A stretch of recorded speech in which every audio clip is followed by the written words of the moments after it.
Yo, what's up?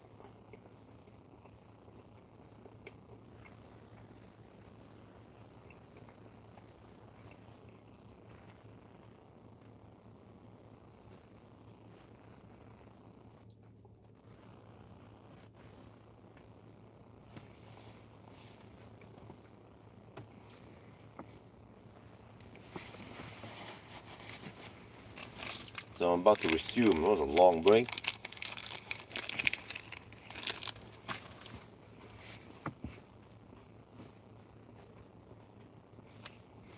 Wait. Pass out a bit in the evening, which is probably good now. Got a little bit of sleep. Probably about 1.5 hours.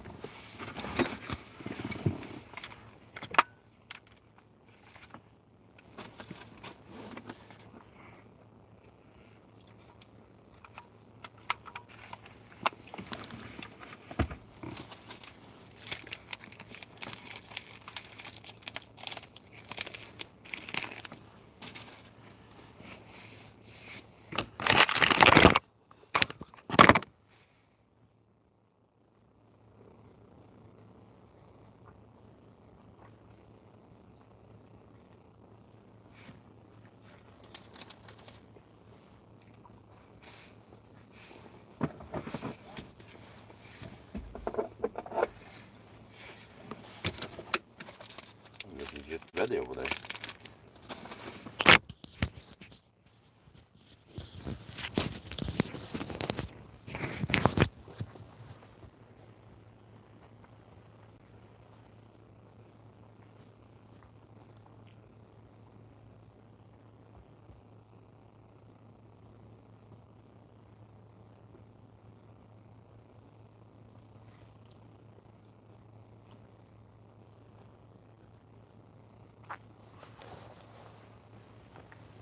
Well, now we resume.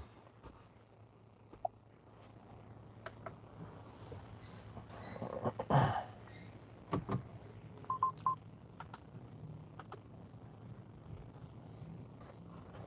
wait, I forgot to clean the windscreen. Uh-oh. That was what I was supposed to do. I forgot about that. Let's quickly do it.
Okay.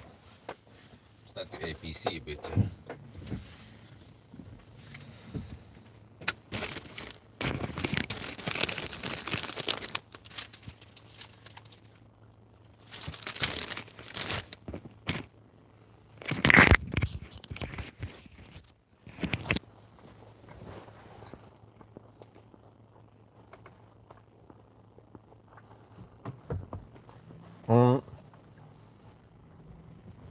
We are at around 675 kilometers of corrected distance. I'm gonna shoot the video soon and resume.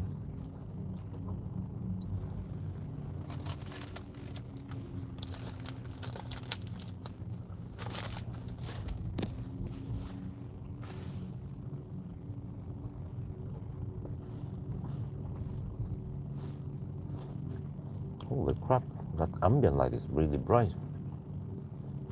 Um, I need to adjust that shit before I go. Since we have no auto steer. Comfort maybe, with the ambient light. Total brightness. 100%. What, dude? Does it adjust by itself? 10% then. Okay, that's better.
Okay.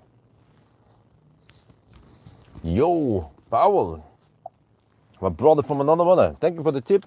I found a hidden G spot where the heater is. But let's see. 23:45. Let's make it 23:48 by the time we join it. So we make it round number. And then it's going to be 676 point something, and then battery is at okay. All right. We'll run around 6 kilometers extra. All right, we are now getting ready for the part 2. Well, we are getting ready for the part 2. It's 23:46. I think in around 2 minutes we will enter the motorway again. So that makes it round number-ish, right? Almost 6 hours. Of, no, yeah, whatever. We just count there, and then here also distance is now 6:45 and 8. So also we drive a little bit before we enter the motorway. So it will be 676 something. Battery is 46%. It's slightly higher than we actually left with, but we also cooled it down to 27 degrees. Okay, it's close enough. But all right, let's get ready and then resume. So what I'm gonna do first is actually to drive north a bit and then south, and then we charge at Rygge.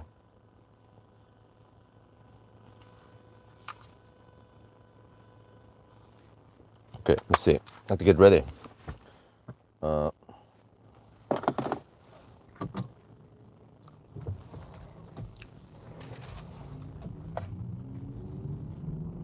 Yeah, it's 47. We can go now, and then at 48 we enter, and then I just have to check the distance once we enter.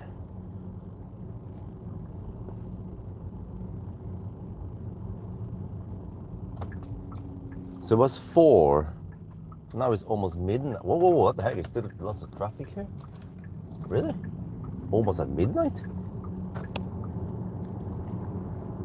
And so it's actually almost 8-hour break. It's 7 hour and 45 minute break. Just have to check here. 6, okay. So it's 6.2 now. So we have roughly 6 kilometer extra drive.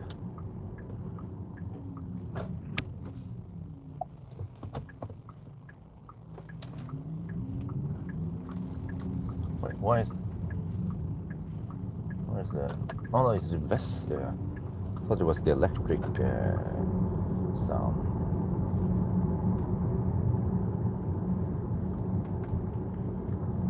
Right, 676.6.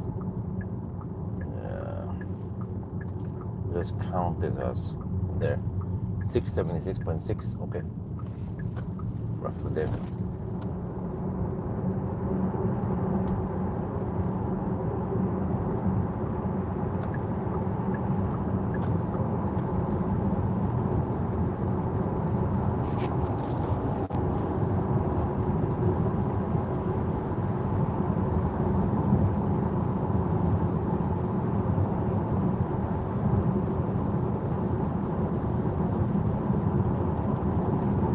So you have roughly a 6 kilometer extra drive, yeah, and then we camped there for almost 8 hours.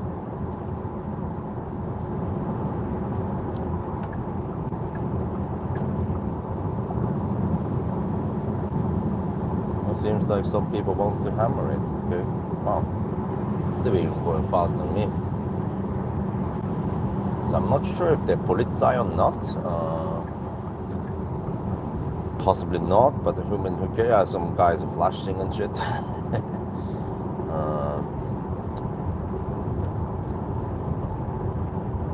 That Mercedes, it was flashing at the Volvo. So let's check on the dude when we passed him.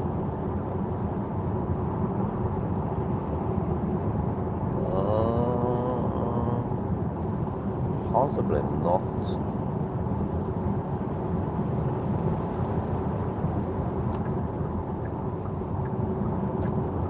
Especially if he hammers me, then it's most likely not the Polizei. You check for extra screens on the Nala. He doesn't have any extra screens in that car.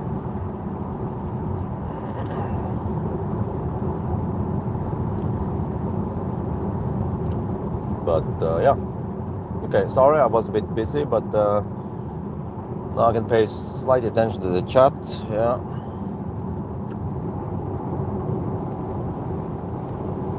Okay. So let me see, how the heck do we count this?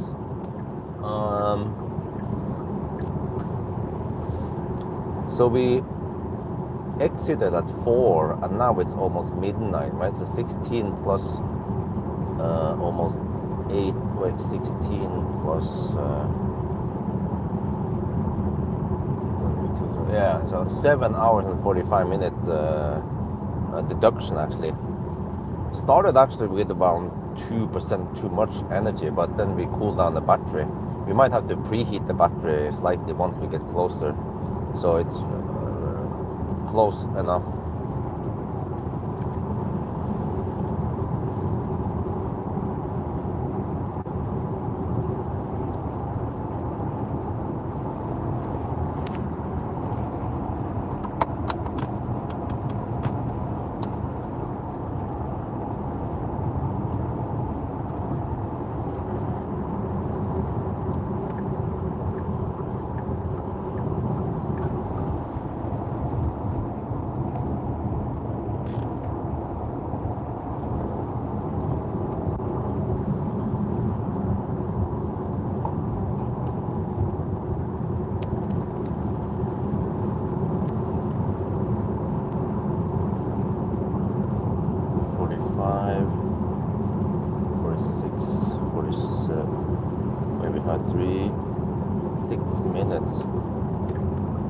Yeah, it was 51.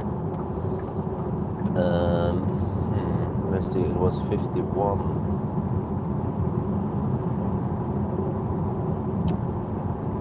Trying to count everything here. So 9:45 plus 7:45.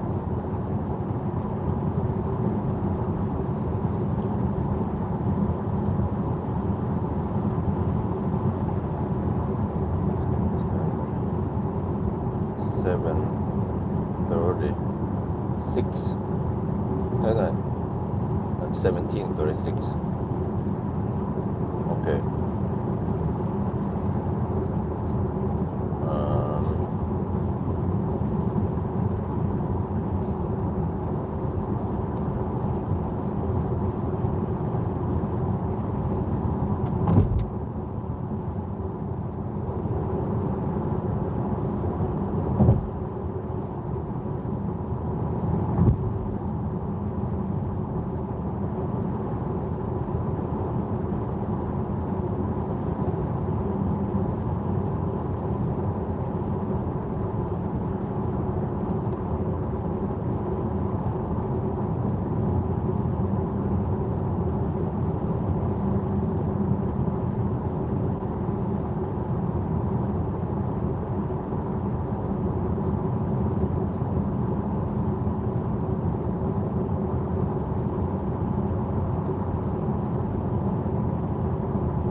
So it's 6 hours like that.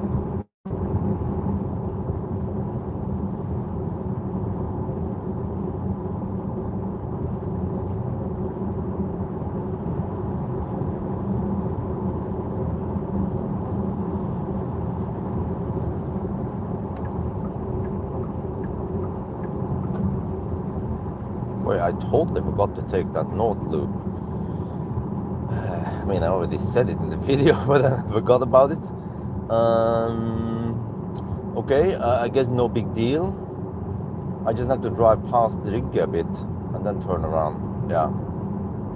I thought I was gonna make it easier by taking a north loop first and then, well, whatever. I'll figure out something. I mean, it should be basically the same if I go past Rygge or I exit right at Rygge.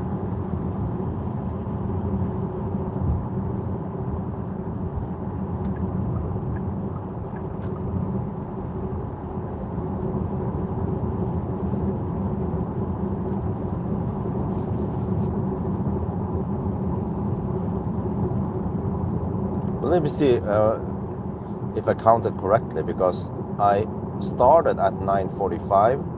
I had 6 minutes of deduction, so that would have been at 9:51 starting time. And then I had almost 8 hours. I had 7 hours and 45-minute break. Then you add that again, and it should become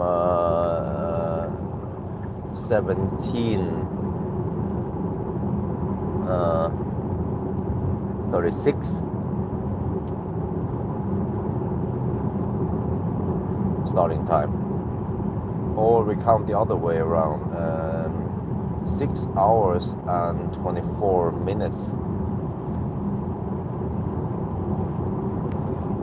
before midnight.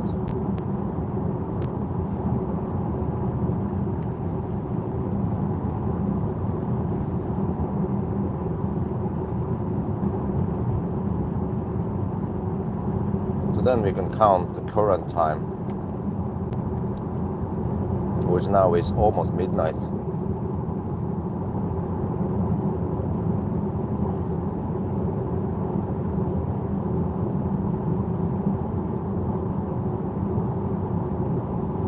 Oh wait, glimpse. Yeah, I forgot about glimpse.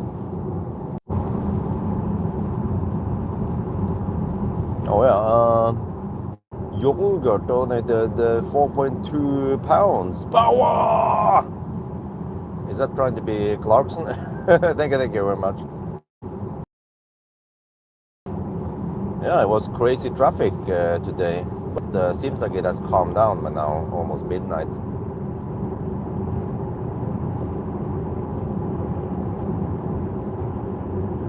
But let me see. So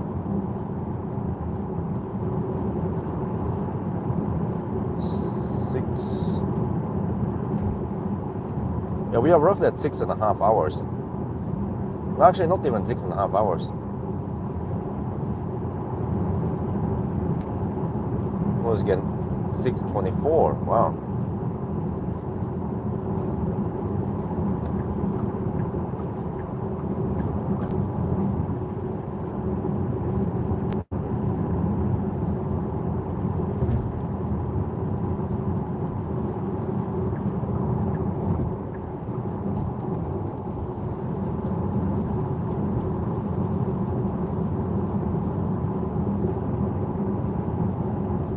We are currently, well, you can just, the easy way to count this, yeah, we are almost at 700 kilometers.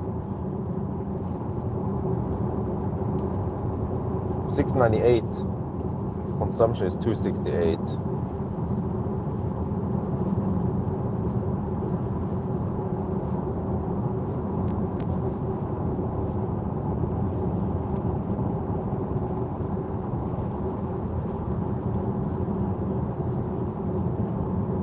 So I have to drive only 300 kilometers extra. So yeah, what I'm gonna do is I will just drive past Rygge a bit, then turn around and then go to Rygge.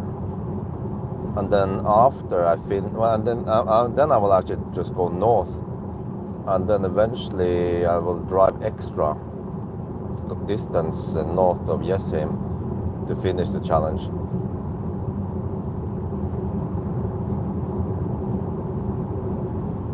But we should finish in approximately 3 hours then. Well, that's good. Won't be too late. Because we are planning on going to Leos tomorrow. It's kind of strange because wifey asked me, okay, so you will drive tonight? Yeah, I'm like, we talk about going to Leos. And then she said, oh, well, then she doesn't want to wake me up. She wanted me to get enough sleep so we can go to Leos. Okay, that's great. But what about other times when I need sleep before I go to some expo or whatever event or some test drive or whatever? Then it doesn't matter. Then she can wake me up.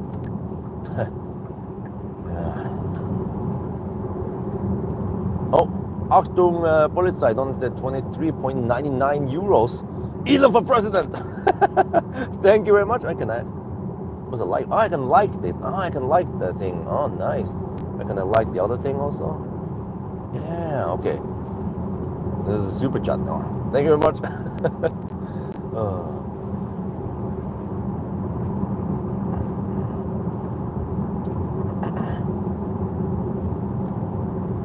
Oh, that's the Mercedes that hammered earlier.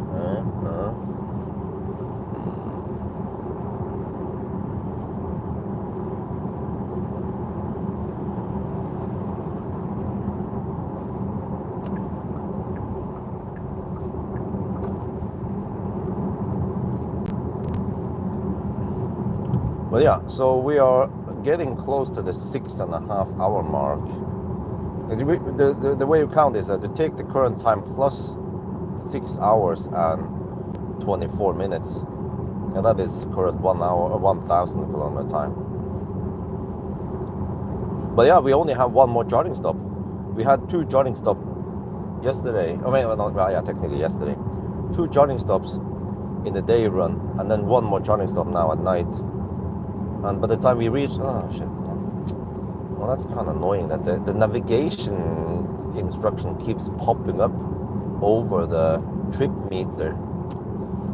And I have to click it away.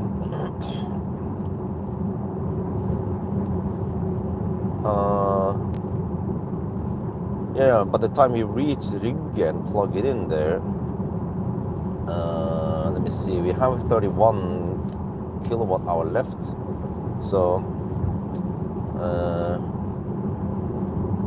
That is good for at least 100 kilometers. Yeah, we should be at least 800 kilometers. Wow, that means that the last stop is a quick one. Because in the past we drove around 200, over 200 kilometers each leg. So then on the last session, I don't need to charge to 70%, probably just 50 or 60% to finish it. So maybe not the best balance between each charging stop, but it shouldn't matter too much with this fast charging car. Okay, that's annoying. Now it pops up another, in 3.7 kilometers you have to turn left or keep left, and again block the trip meter gauge.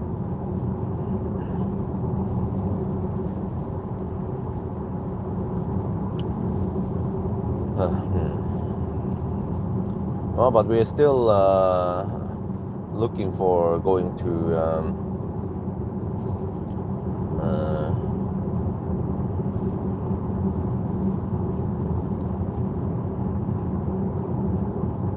go to Göteborg, but it seems like it's going to rain many of the days we are there, but not all the time. More, some in the morning, some in the afternoon, but not that great weather. So we haven't booked an Airbnb yet.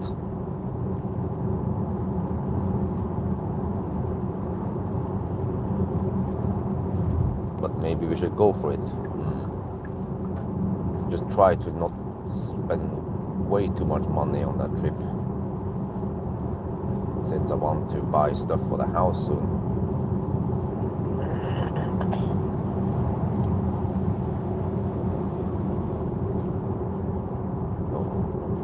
Okay, let's get ready. At least seems like the Easter traffic has calmed down for now. It might start more again tomorrow, but then it will be 3:30 at night when 3 at night when I finish.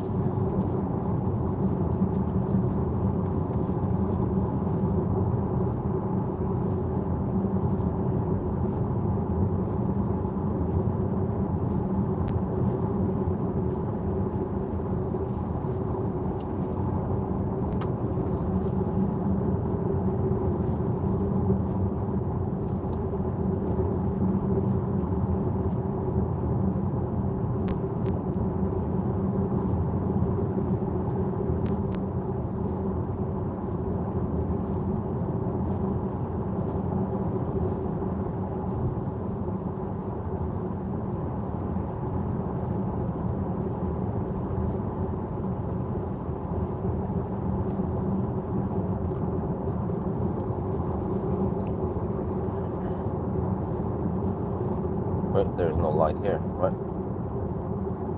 Up in there. The light is out.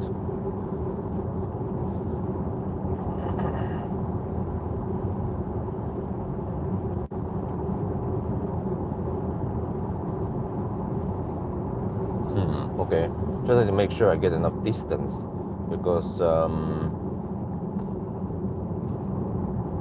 wait, again. Oh, man. Annoying. No. You can't just click that button. You have to go to the. Okay, the user interface on this Taycan is a bit clumsy. There, okay. I just want to have the trip meter here. We say 711 plus. Oh, we are 66 kilometers away from Rygge, so I have to drive some 30, 40 kilometers extra. No, more like 50 kilometers extra maybe, Rygge. So past Rygge, not sure where, probably turn around at Sully. I'll just pay attention to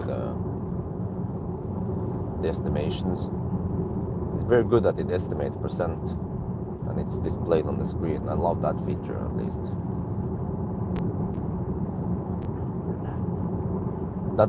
That should be a must-have feature in every car. Not in MEB cars where you have to dig into the navigation details to find the estimated percentage. And I remember in the old Taycan it was also like that. You had to dig into the menu, dig into some trip details to find it, and then I don't remember if it updated it during the drive.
Well, hopefully there are no closed roads today, since yeah, I think Easter traffic has started and they don't want to interfere with the Easter traffic. Right? Well, actually, maybe they close at night.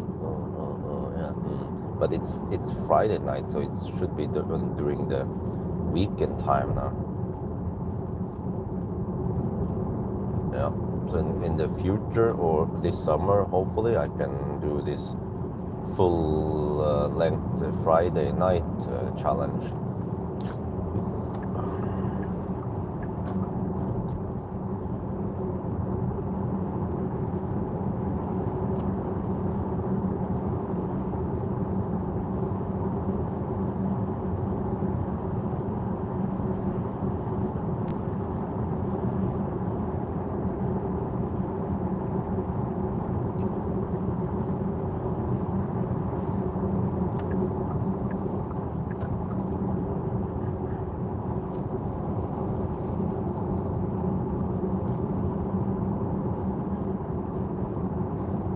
Well, let me see, I navigated to Ionity, so the car should know when to preheat. Well, except for that, I'm going to drive past it, but whatever.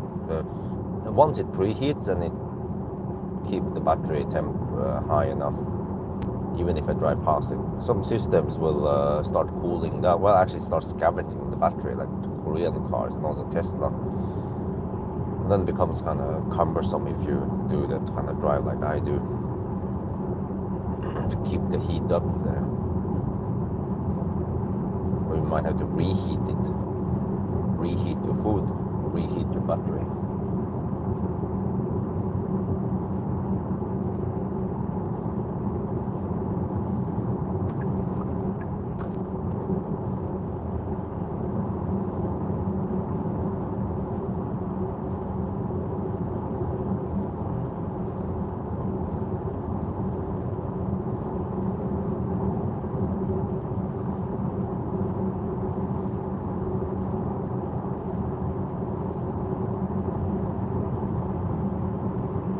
I wonder how bad the traffic was today.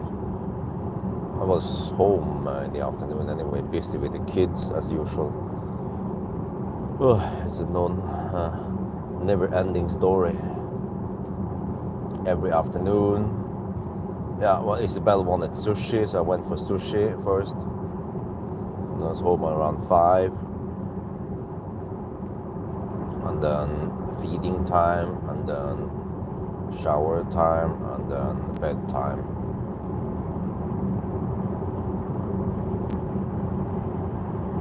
Oh, ID7. Nice.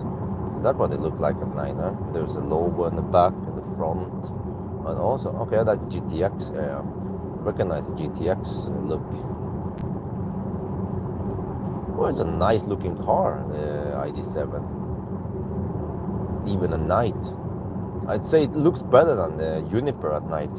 Juniper, the front looks like a freaking Kona, some parts of it, because of the round, low lights, low beams, high beams.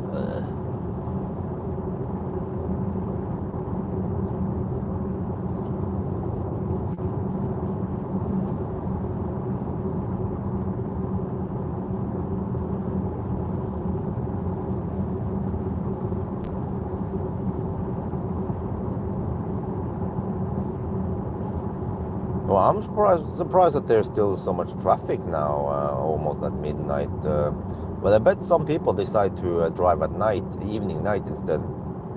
Probably, I don't know, people without small kids, or do they want to put the small kids in the car seat to drive?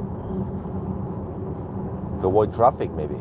Maybe also to avoid ladderstau.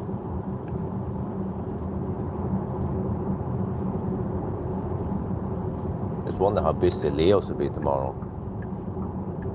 Hopefully not that busy, because most people left Oslo, right?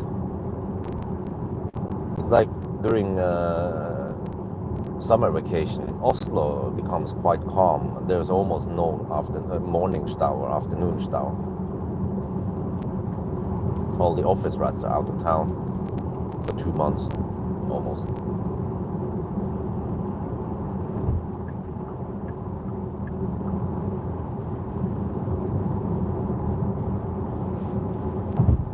Wait a minute. Oh, okay.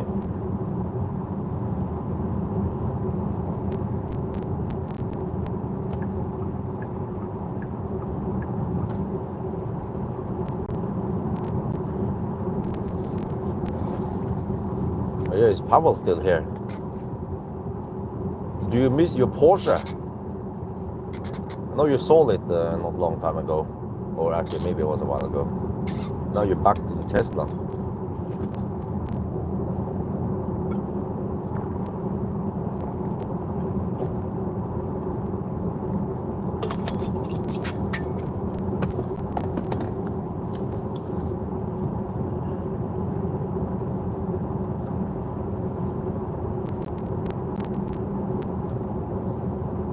Okay, we're down to 32%. But I am surprised that the battery temperature retained fairly high. It was 28 degrees when I came back to the car after 8 hours sitting in the garage.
In part one, 675 kilometers in part one.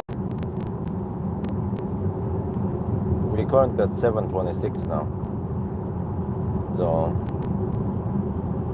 yeah, not that much needed at night before we finish. It'll be a relatively short drive.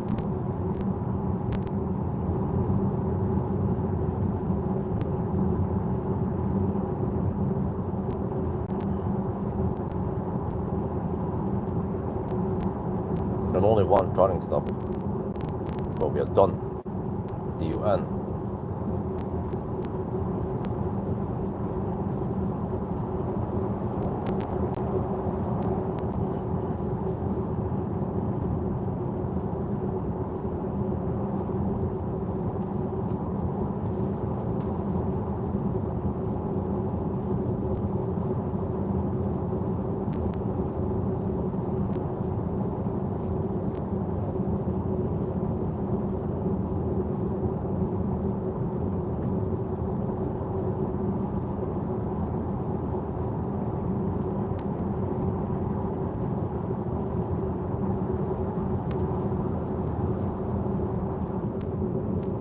Yeah, there shouldn't be any closed roads tonight.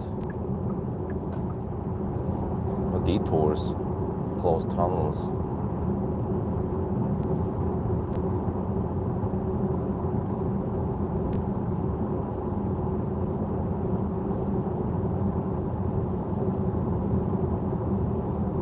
Let me see, 48 kilometers away from Rygge now. But GOM claims 106 kilometers. Yeah.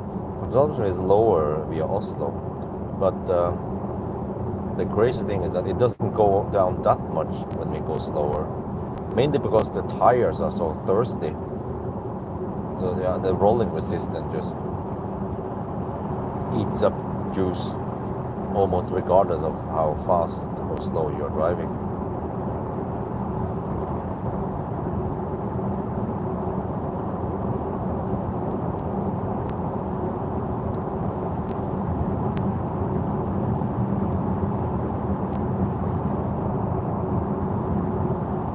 Well, not even 4 hours left. Let me see.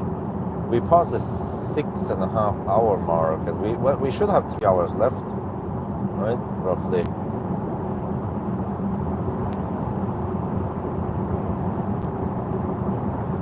I haven't calculated exactly how much it will take left, but we need around 15 minutes of charging only on the last session here, and then we're good. So it just boils down to how fast we can drive. For the remaining 300 by 270 kilometers. But let me see, the car underreports by 0.8%, and we drove 6 kilometers extra, so we need to drive to 998 kilometers. We're at 732 right now.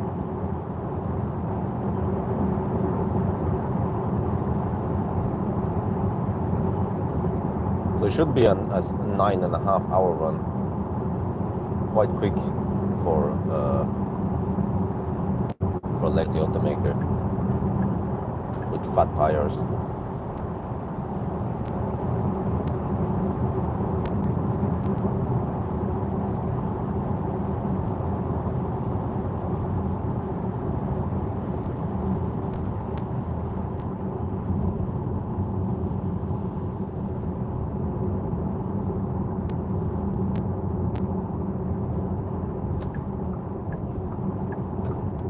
Okay, passing by Tusenfryd.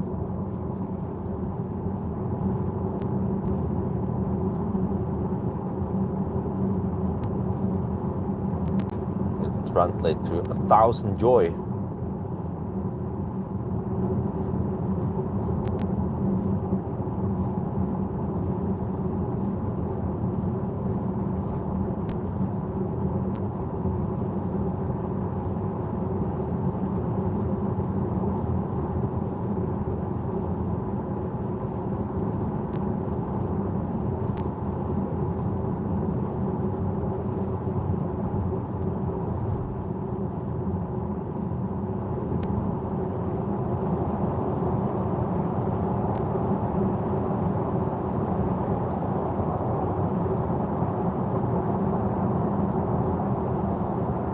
Driving at night, kids are okay. Interesting.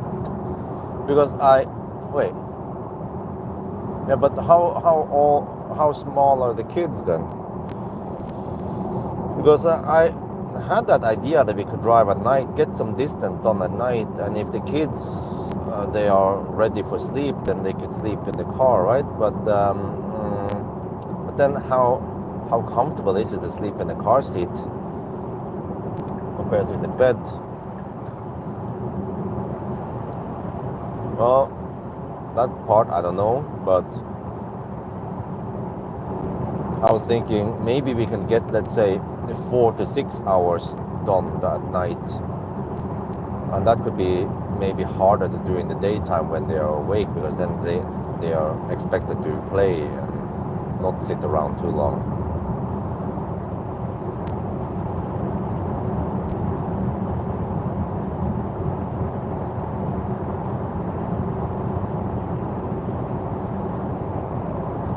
But wife was she didn't want to drive at night with the kids. Okay, whatever. Ditch that plan then.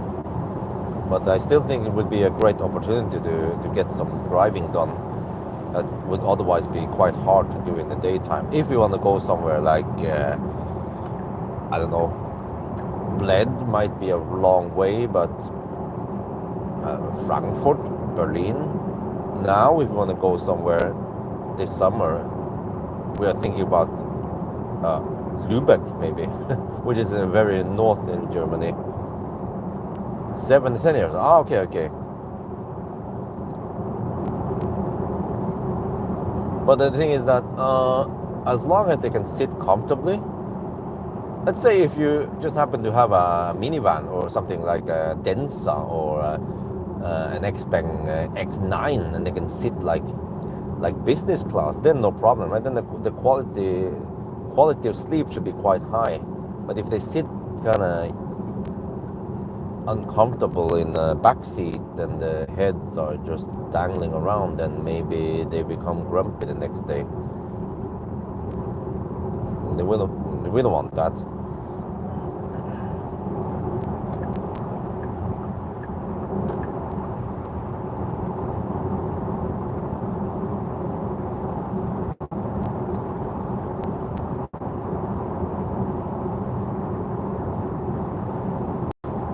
But I've seen that Isabel sleeps quite well in the car seat.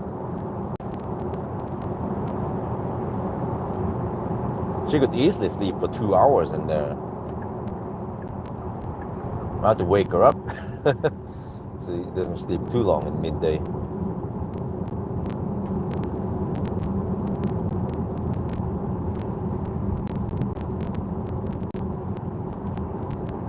Yo, what's up?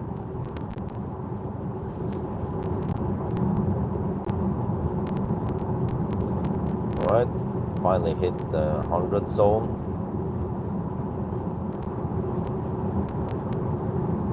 Now we're gonna hammer it.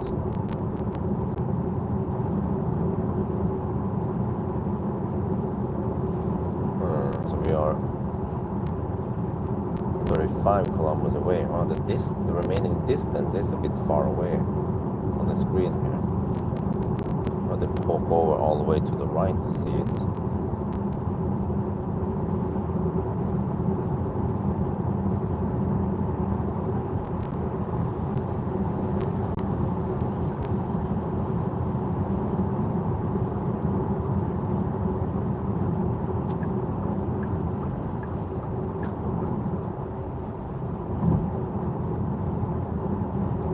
Well, it's 10 degrees outside, even at night. What? That is exceptionally high. Normally it's around 2 to 5 degrees at night. Well, that's good. I was expecting it to be cold, but yeah, I mean, if it's 10 degrees at night, then the consumption doesn't go sky high. Mainly because of drag, not that much because of heating.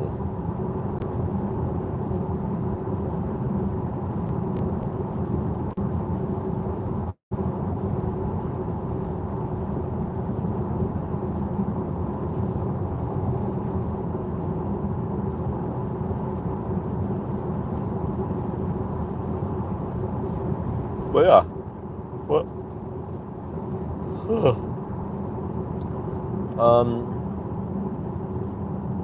I got yet more invitations to go out of the country. I was invited to drive a trip. Yeah, supposedly some brand wants me to join. They will have their own 1,000 kilometer challenge or trip. Yeah, probably not a challenge. We're not going to time anything, but more like a trip. So then I have to fly out of Norway and then drive a route and then fly back again or something. Man, that sounds like lot of okay emissions, but okay. So I said that it's going to be hard to do that with 2 small kids, and yeah, they know that, but they needed to ask me anyway, I guess. So Yeah. Plus that I need to also look at the value of the video. If I make a trip like that, how many views will it get? Probably not that much because it's not a new car I test. I've tested it before on my channel, so then it will probably get normal view counts. And then the other invitation I got was a lot more interesting. Wait, what? Huh? Lubeck is nice place, blah blah. Oh, okay, huh? Yeah, I've been there several times before. It's a nice place. We take the boat, the canal tour maybe, and yeah. But I think the kids, they're still, especially Axel, is way too small to understand anything anyway. Isabel, kinda a little bit, but it's more like we want to take a little vacation and travel, or more like wifey, I guess, wants to see other places than just Him for the past 2 years, except for Thailand. Then car in Porsche don't, and then car, okay. But the other invitation was a lot more interesting because it's a car Okay, the topic, the email topic was paid betalt oppdrag, paid task, right? Like, is that yet another Xpeng style advertisement video? Nope, absolutely not. There's a car manufacturer, was not even mentioned in the emails. I even don't know. They want to invite some media like me over to test a new car, a pre-production car. In, I don't know, they didn't mention a closed environment or anything. Could be a camouflage car. Well, I can say it's in Deutschland, but they didn't say which country, which city. So, and it's going to be just closed content, not anything I publish, but I can record video and give the feedback to the car manufacturer, and also a report. Yeah, everything will be under NDA. Well, they didn't type that, but I understand that's how it is. I was like, now we're cooking. And then they were looking for the price. In what ballpark are we talking about? So then I gave them roughly the price based on how long it's supposed to be. Yeah, but I'm not sure if those kind of missions, if they are supposed to pay for the flight ticket. I expect that, since they are inviting me. So they pay for my expenses plus the service fee that I charge them for. But that's great, because I've been saying it for many years. When I test cars, like, dude, there's so many bugs and weird features and lack of features and whatever, and weird designs on things. So they should test this stuff before they go into production.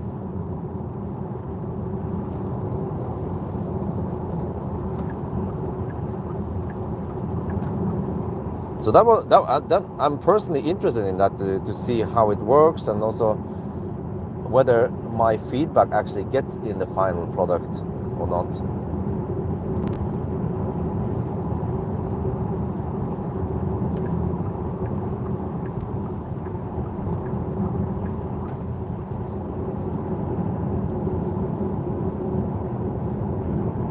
Plus that I also requested a decent amount, enough money to make it worth it for the trip.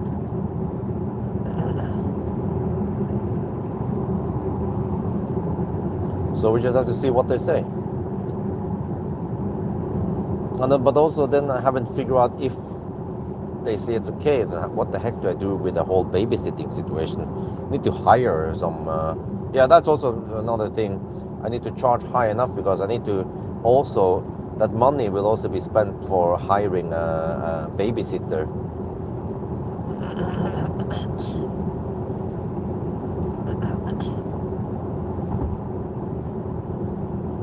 While I'm gone.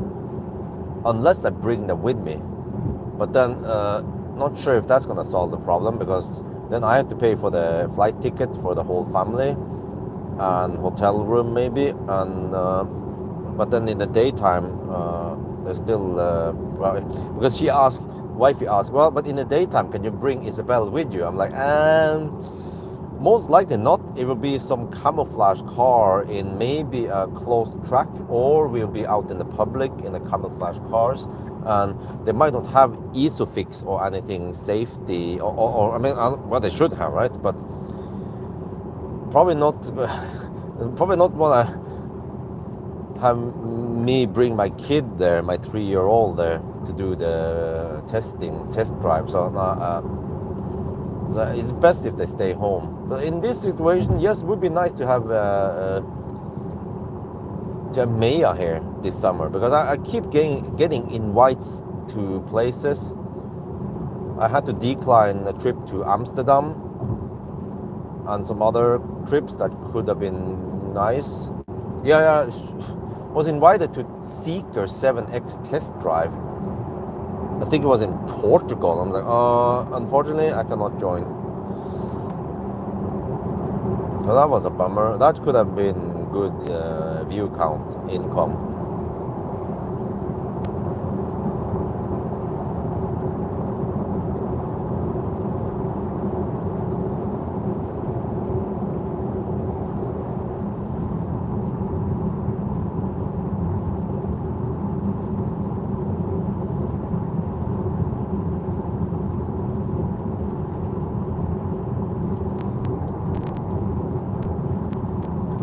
But it's most likely not going to happen that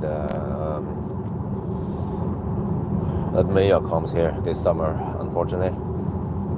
It would be too expensive. Too many expenses.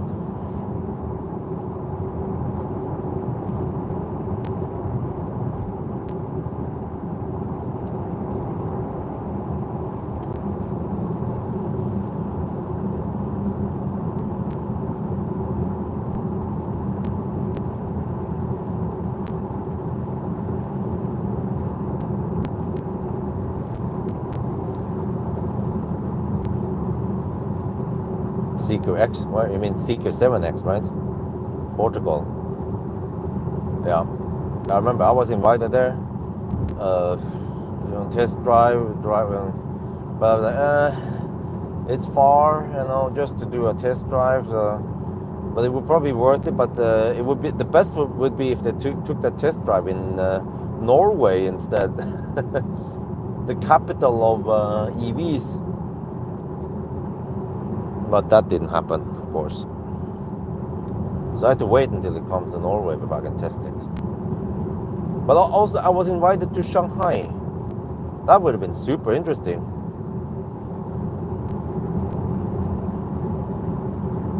And fun. And maybe profitable. But also, we tried it, but I couldn't figure out how to do it. So, had to ditch it also. That's a bummer. Is that Polizei or what is that?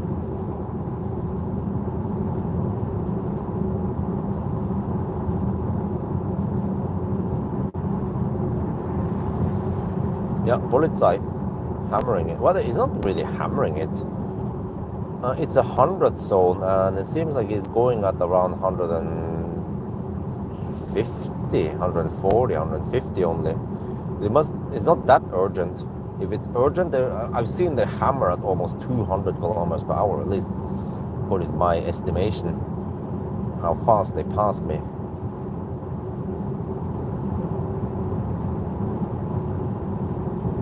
But he's hugging the left lane, the Polizei. Wonder if German police... No, he actually went to the right lane. Wow, impressive. Yeah, well, there's no need to hug the left lane anyway if the road is completely empty like now.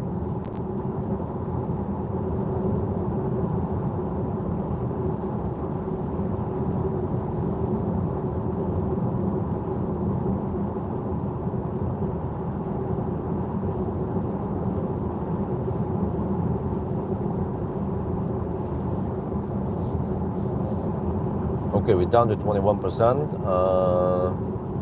GOM claims 69 kilometers. Oh, it's still 10 degrees outside. What? Really? Yeah, I noticed it when I went outside. It wasn't that cold.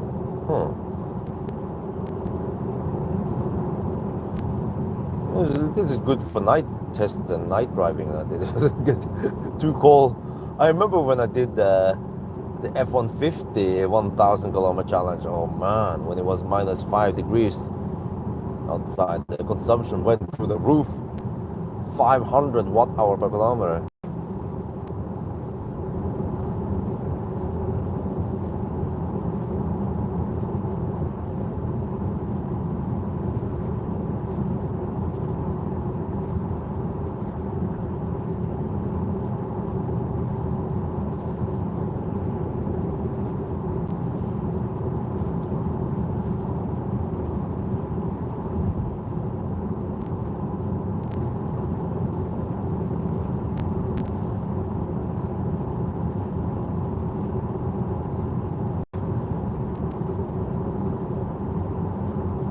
Well, I'm interested to hear back from the manufacturer who wants to hire me for the feedback. I want to know how much they're willing to pay, because the kind of money I requested was just pocket money. Well, I can tell you that when I was told 2 days and also some travel time to go somewhere in Germany, so I requested 20,000 NOK plus VAT. So I count roughly 10,000 NOK per day. But I'm actually also willing to go lower if they can condense it down to 1 day. Then I probably charge around 15,000 NOK. But then I also have to deduct for taxes and maybe also babysitter while I'm gone. So then whatever I have left is almost half of that after taxes. So that should be worth it for me.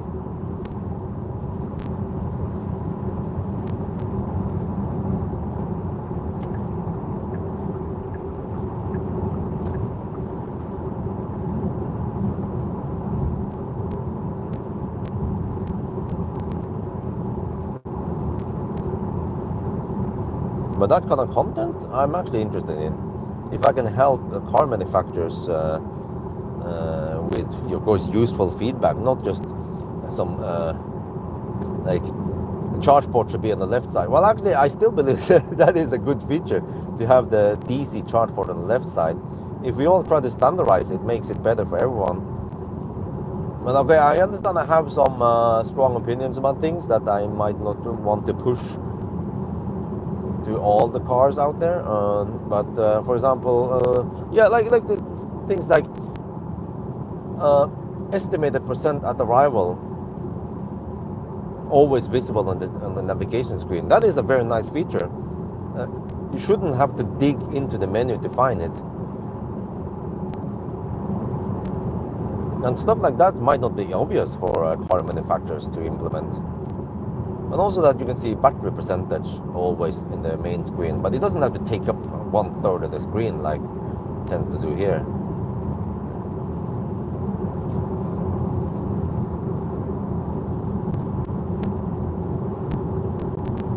Well, that was a strong light. I haven't done any headlight test yet, but they just fire up everything now and it looks so bright. Holy macaroni.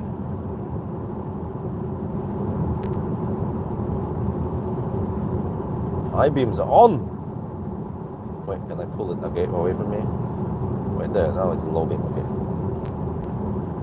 Pull it right there, high beam, wow. Well, I don't need high beam now. The road is lit.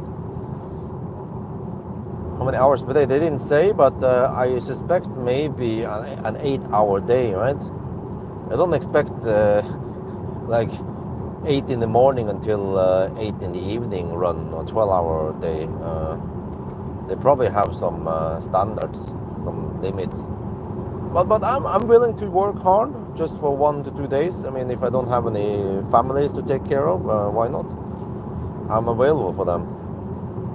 But I might have to write this report afterwards. But I should do it quickly so I don't forget anything.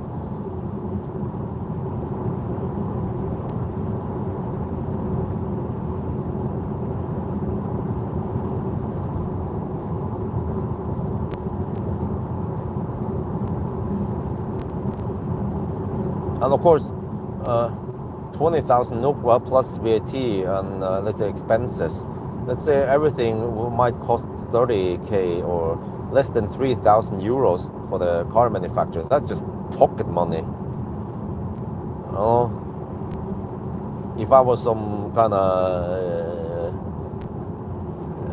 I don't know, let's say a really well-known guy in the car industry, like, for example, let's say Frans von Holzhausen, right? Or I don't know, someone, I could probably charge 3-4 times more for a job that lasts a couple of days, but it's really important. But now, I mean, since they invited media, they say, sounds to me like they might invite other media also, other people, to gather many people's opinions about things, and then they consider what they want to change or what they will keep, what kind of new feature they can add.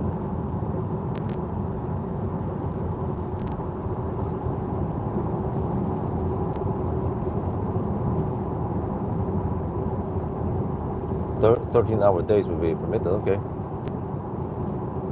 Too much software issue, wow. A new EQC, huh? Is there a new EQC? What kind of software issues did he encounter? I keep hearing people complain about the software here.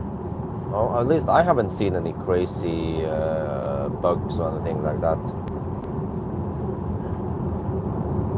Well, I have to pay attention now. If I turn around soon, I will arrive at 12%. That's too high. Keep going deeper, deeper and deeper. The deeper, the better.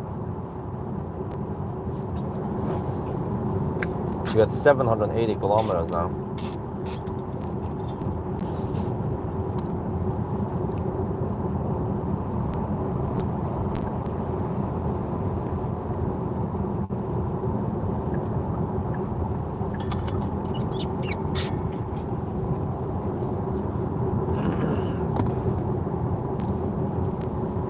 Android-based software, but I mean, Polestar is running Android, right? Wait, is that some kind of Google or some? What about Polestar and Macan? Is that also Android? I think you're undervaluing yourself, blah blah. You're inside, okay. Well, okay. I'm not sure. I forgot to ask my partner what he thinks about this, but at least based on what I've done in the past when I promoted that e-car expo, it was just a one-day work, not crazy amount of work. I charged, what was it, 10,000? I think it was 10,000 NOK plus VAT for the promotion.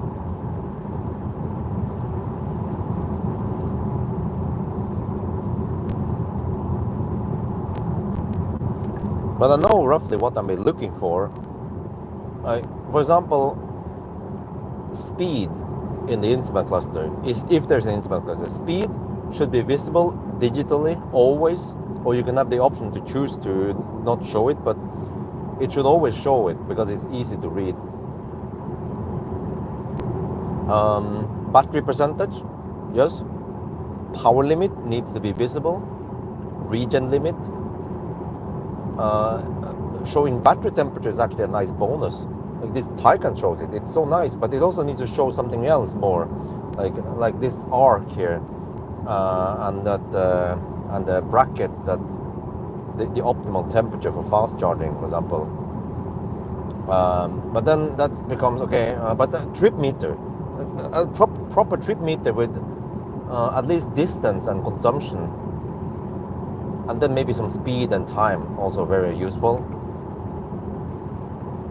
And then several trip meters, like like a long term, a short term, or whatever. But also a since last charge that automatic resets. Like, these are quite basic features, but it's so useful to have them, and it doesn't take that much to implement them.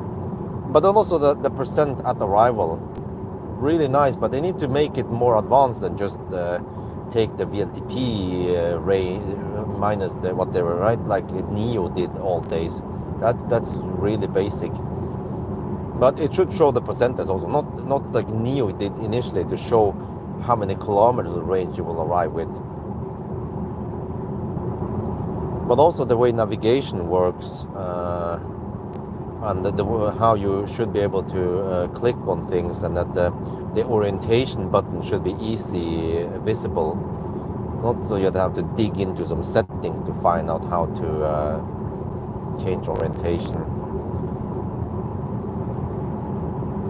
And also usually how the menu is structured and the settings, and also where you put each setting. For example, on the seats you can have massage and seat ventilation and seat heating and seat adjustment, but you can also put the massage maybe under another category like convenience or comfort. But there's no problem having the same setting in different categories. Mercedes already does it. It makes it easier to find it, and also a search function to find a certain feature or whatever function is a must-have, because nowadays cars are so advanced that you will get lost in all the settings.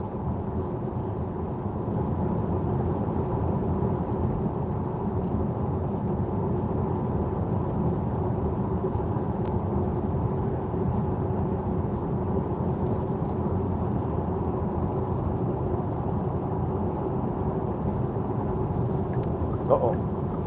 No. Misclick on the blinker here, but if I turn around here, then I will arrive at 7%. But if I keep going, how deep do I go then? 40 kilometers? Yeah, I can go deeper. GOM claims 40 kilometers. We have 10.7 kilowatt hour. Yeah, that sounds not really 40, but it's more like at least 35. We're gonna skip this. Go deep. Always go deep. Okay, let me see. It should give me the new estimation now as we cross this. And it's only 100 zone here anyway. There, next one, next turnaround point. Yeah, they are close. Okay, 4% of the arrival. Yeah, that's good. That's fine. Yeah, go to the next turnaround. It's obvious to you how most people, but why don't they understand? Yeah, and also like preheating, battery preheating nowadays. It's a topic everyone like. I see it when we go to events. Journalists also want to know if they are battery preheating. So it's a very useful feature that most car manufacturers should implement. Automatic preheating when you navigate, but also an indication that shows you that preheating is active, but also manual preheating should be an option. But it should also tell you, just like Volkswagen, just copy them. ID software at how many kilowatt can you receive now, how many kilowatt can you receive if you preheat for whatever minutes, right? That is a really nice feature that should be copied. But also another thing is that I've seen it in Volkswagen and in many other car manufacturers. When there's one feature, like one tab or whatever with something takes up so much space. They could have gathered it in another tab, so you don't have to tab too much between each feature or function. And they're like, for example, when there is a picture of the car there, as long as you don't visualize anything about the car, like blinker, open door, or whatever, if the car does nothing, it's just a static picture of the car, don't include that car. Remove it and put something else there instead. Like, I don't know why car manufacturers put the picture of the car there. And also, it's not even the right color. That's also something they have to get it right, just like Tesla. Copy Tesla. You can change the color if you wrap it, or you can set it to the default color, which would be hard-coded somewhere, so that that actual color appears everywhere.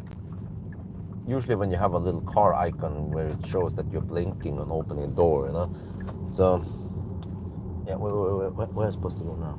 I'm gonna turn around. I go this way, right? Usually don't turn around here that often. Wait, I'm a little bit confused here. Oslo, straight. Wait, huh? Wait. Did I miss something? I'm supposed. Yeah, okay, okay. Okay. The darkness. Oh, of course, there's a double Oslo this way. Yeah, why didn't I catch it? Here, no, wait. Oslo, you go that way. Oh, yeah, yeah. Okay, this is the confusing part. There is a roundabout here, and then you enter the motorway. Okay, my bad.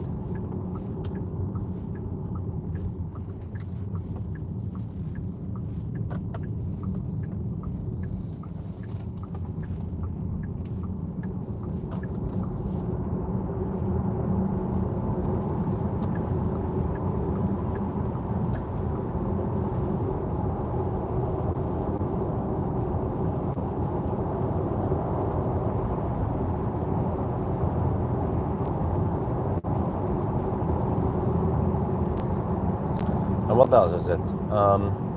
Yeah, also the way navigation works, and like you should be able to, when you zoom in, you should be able to see waypoints and whatever charging points or gas station or shopping malls or whatever without needing to zoom in too much. You know, I've seen this so many times. I zoom in and I don't see the intersection. I don't see anything until I zoom in 50 meters, you know, or something like, huh?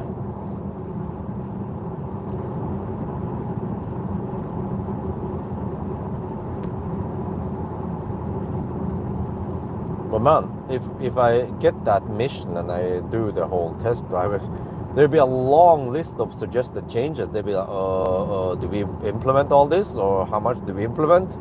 Does it matter? but the thing is that what if I come with a shit ton of recommendations on what they should do?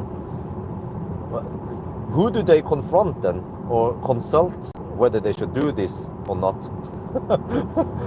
When there's got to be someone who makes the final call or chooses what to implement, right? Or what to change. But even today, I haven't found the perfect car. Tesla is lacking that feature where you can preheat manually and where you can see what kind of charging potential you have now, and the one that ID Software has. But then Tesla has insanely good percent range prediction at arrival, because they take into account everything, weather, wind. They also adjust. Yeah, that's another thing they do.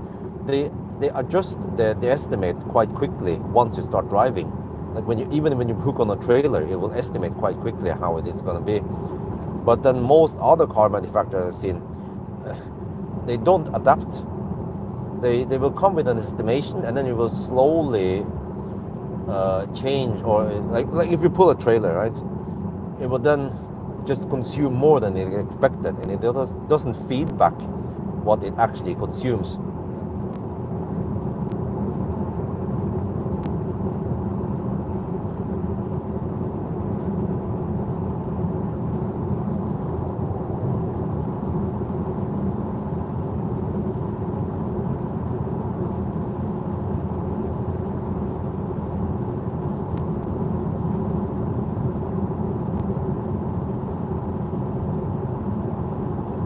Okay, we will arrive at Rygge with 4%, and it will be 815 kilometers. All right, that's good. We need to drive only 185-ish on the last run now.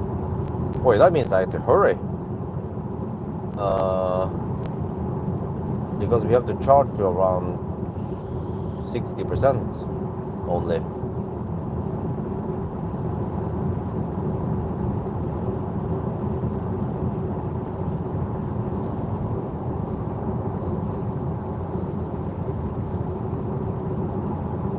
Yeah, there was a Polizei there. Not sure where it's going. Another roundabout.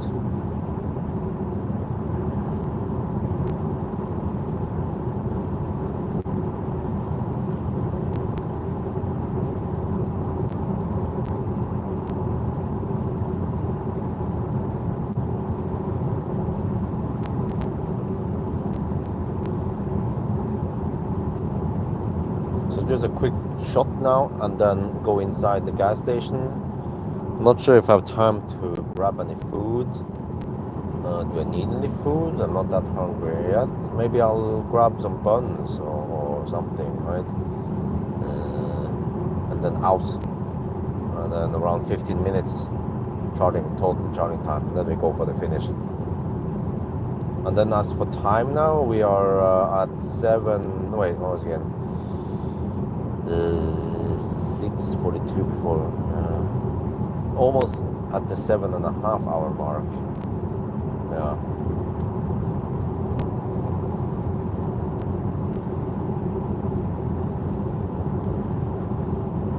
But man, I mean, the committee or whatever, the guys who will look at my list of recommendation,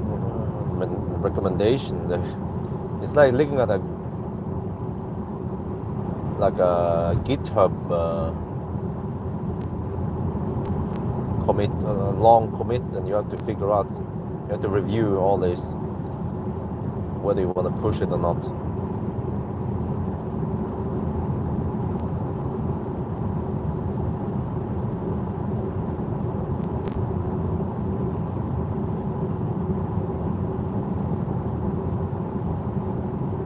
And also, of course, region setting. Many people, they actually want one pedal drive, but then you can choose if you want a stronger or weaker region.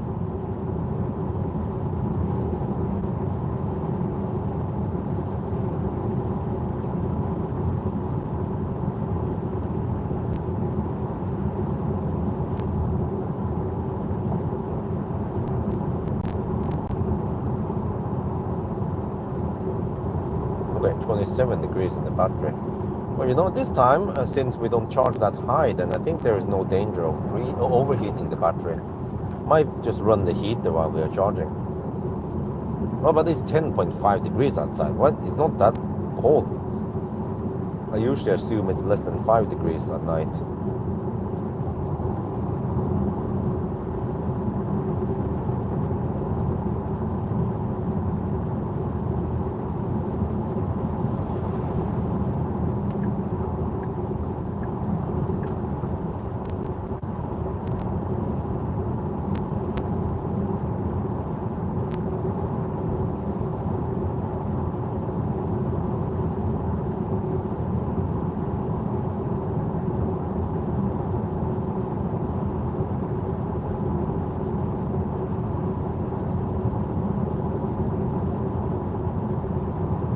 Oh, we're almost there now. 3.8 kilometers left. The rig. Okay. It will be 814 kilometers then at the rig. Yeah. 266 watt-hour per kilometer.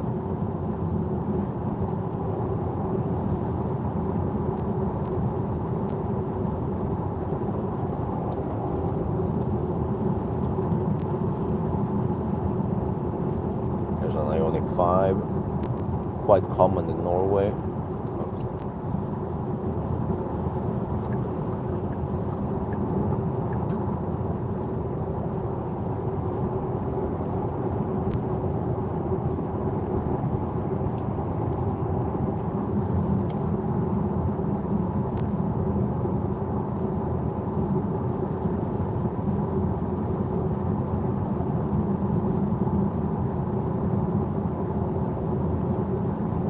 Right, 6% now. Right, the car claims 4% on arrival, really?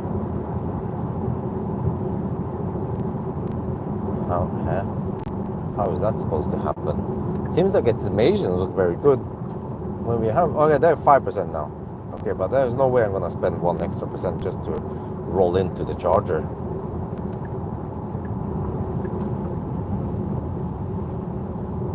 Okay, regen is so weak here. But to push the brake pedal, but then you can actually regen a lot more. This is Porsche in a nutshell. But you see, why don't they offer one pedal drive? Because they believe that the Porsche drivers don't want regen. Well, but there might be people who want one pedal drive in the Porsche, right? But let the drivers choose, not the manufacturer.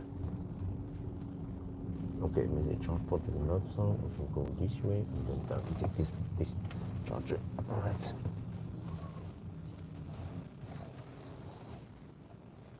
There. Okay, not the best placement, but it's good enough.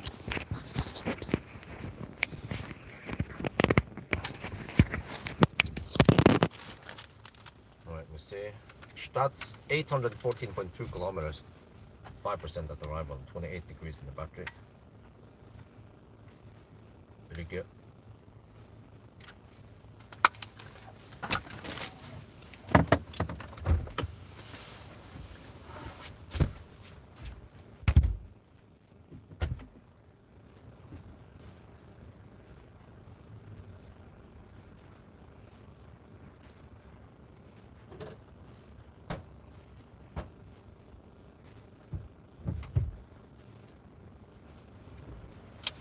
Alright, let's bring the shaft out one last time. Yeah, I actually want some snack or something. Let's go to the gas station and get something, but I'm not sure if I'm up for another.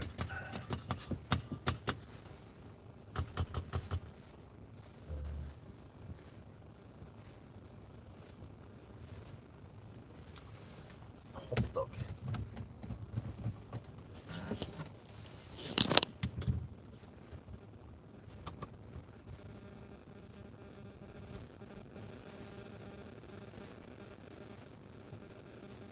You might as well see this also. Let me see. Now you can't really see the trip meter. Can you? Yeah, you can. Okay, let me see if I move it slightly. There, now we can see everything, right? The trip meter also, and the battery status.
Keeps the battery in perfect temperature. See? It was 28 degrees when you arrived. Now it's going up. Wait. But we have the HVAC on. Is that going to overheat the battery? I'm not sure, but I don't know if you can see it here. I can see it with my eyes, but there's a slight difference in color temperature between there and there. That's because here is just a light thing, but here is actually a screen. But I don't know. I want the color temperature to be exactly the same.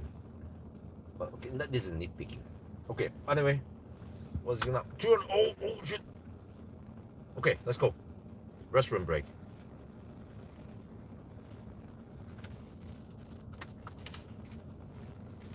Well, I don't wanna overheat the battery. So I'll probably just lock down the car and go.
Okay, I'm back.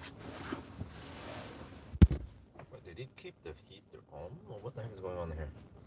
Is it gonna overheat now?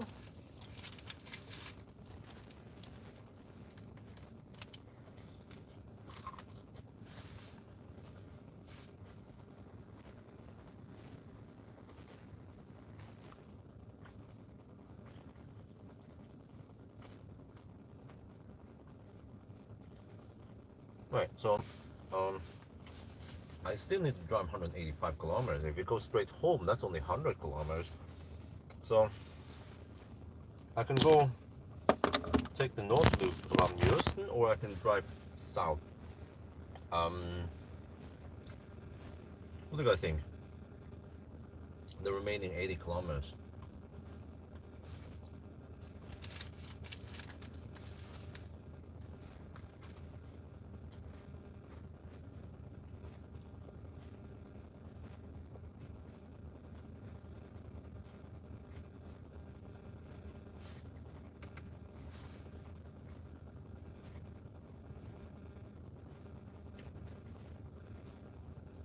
I think I'm gonna drive around 40 something kilometers, 45 kilometers further south, and then turn around.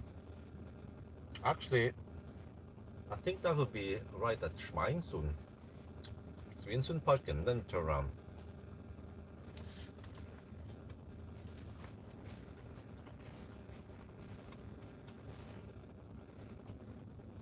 Well, calculated we need around 60%.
It's getting hot in there.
Wow, look at this. We have enough juice now.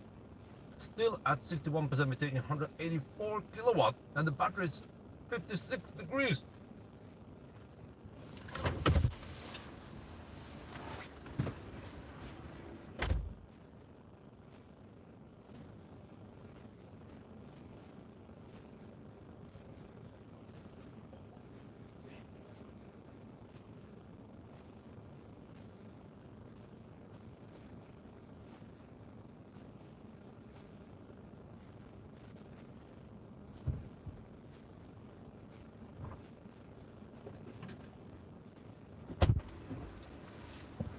Wow. Charged a bit too much, 62%, but close enough. It took 14 minutes to charge. That is schnell. So now we just have to drive south all the way to, or pretty much, I think all the way to Schweinsund, and then turn around.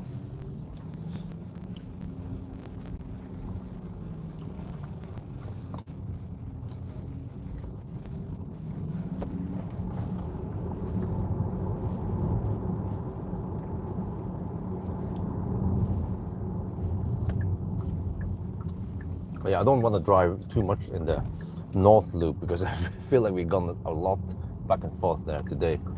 So that's why we just take the south loop.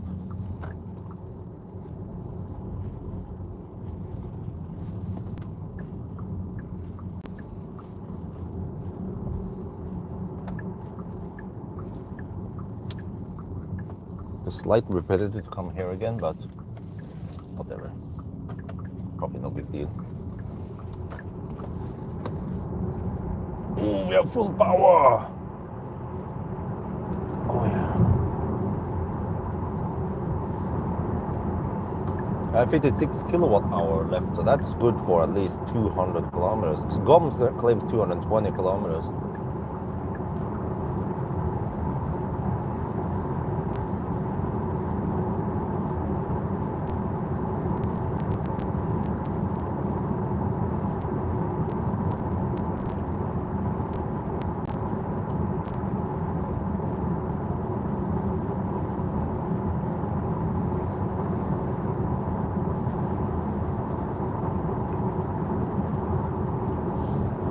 So we have no deduction here, but 6 hours and 24 minutes.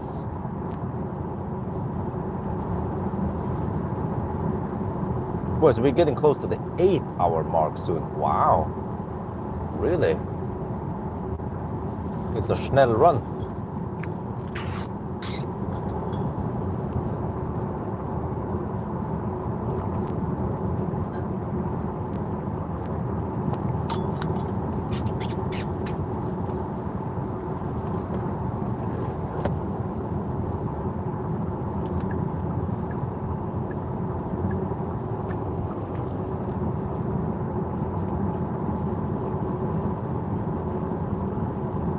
What? Oh, it already heat. No, it already cooled down to 50 degrees Celsius. Wow. It was at 56 when we left or unplugged. It cools down the battery really quick.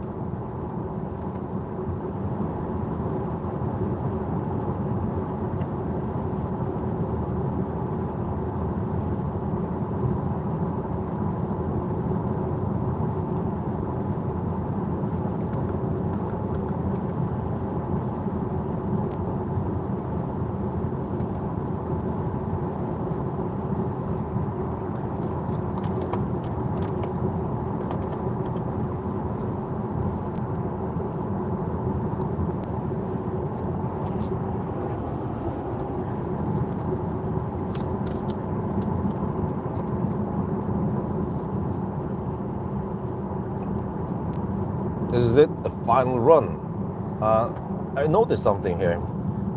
We've been driving only 3 minutes since we unplugged. And whoa, look at that! We had 56 degrees Celsius in the battery when we unplugged, but it cools down really quick. 48 already. I think it's been programmed to cool down quick to get ready for more action. I've never seen other cars cool that quick. But okay, so you see we are now at, well, yeah, so this is kind of clumsy. We have to click here, there, and then like this, and then click here, and then switch over to, oh, no. And then I misclicked. We're supposed to go here, and then, this is clumsy the way it works. There, total. So 821, we need to drive another 180 roughly. So I'm now heading south again towards Svinesund, and then I turn around and then I head north, and that should be 999. So the way we count time now is that whatever, after all the deductions and long break, take the current time now plus 6 hours and 24 minutes. That is the current 1,000 kilometer time. So wow, wait, we haven't even hit 8 hours yet. Ooh, okay, wow, this is gonna be a quick run. Let's hammer it.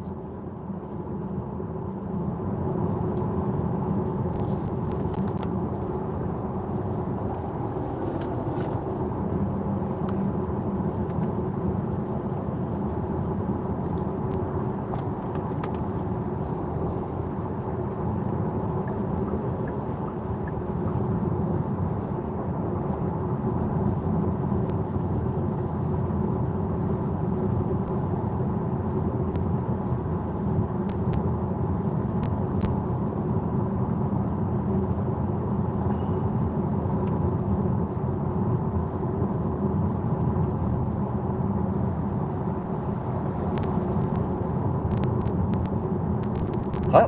46 degrees now. It cools down really quick.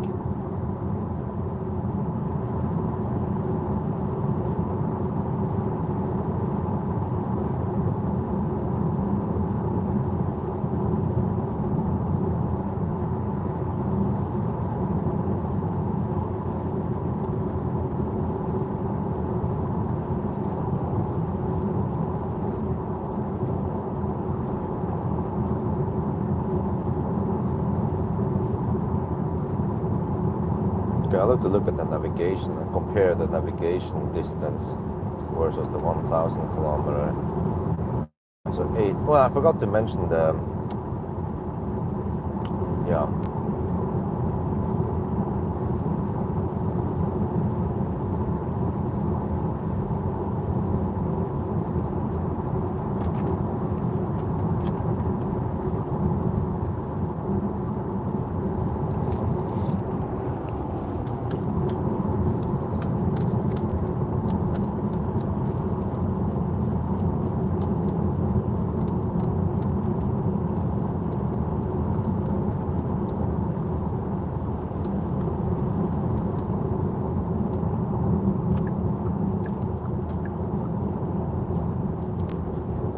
And when it comes to distance, this car underreports distance by 0.8%. So we would normally count to 992 kilometers, but then we draw 6 kilometers extra. So 998 kilometers is going to be the 1,000 then.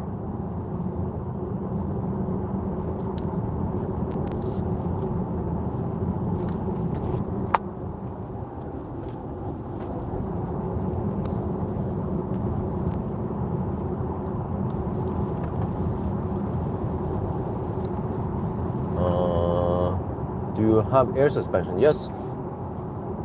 22-inch, comfortable or noisy? Well, to my big surprise, these tires, they are actually fairly comfortable and not that noisy.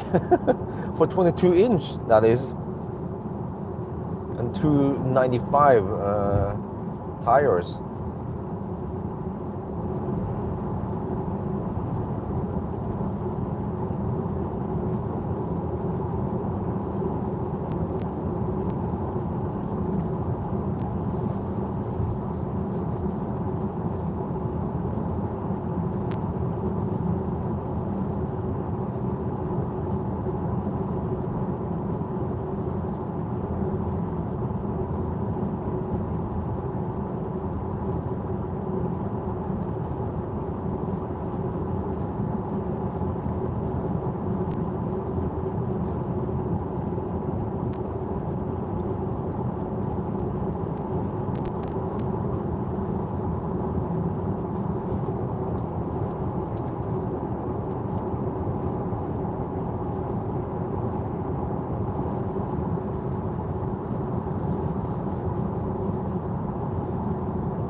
Right, 831 kilometers.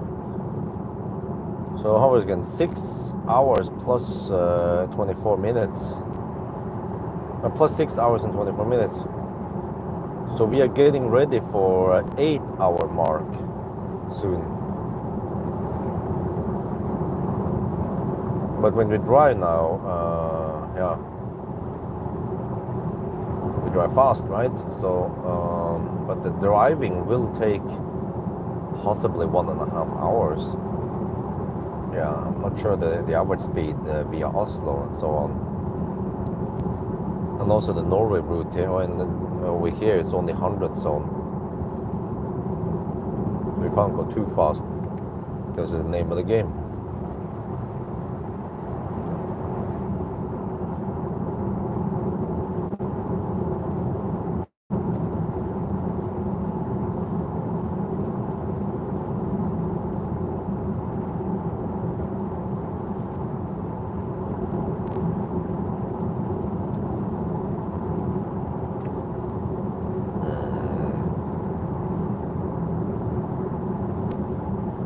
Wait, so it means that I should be home by 3-ish at night then. Oh, that's good news for me. Try to get some sleep.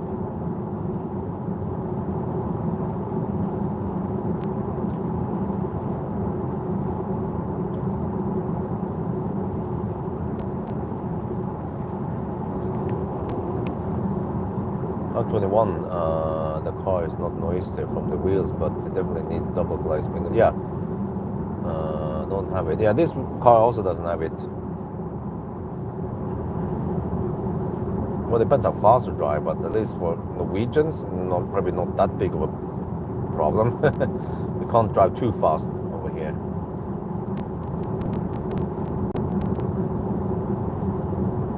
Oh, we're down to 41 degrees in the battery.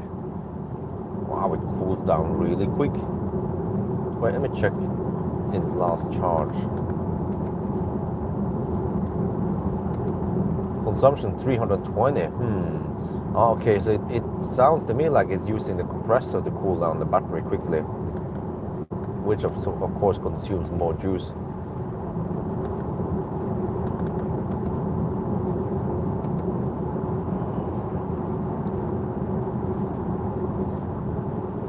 So I wonder if it cools down faster than the Q6. Maybe they tune stuff differently, using the same hardware for drivetrain battery, but just tuned differently.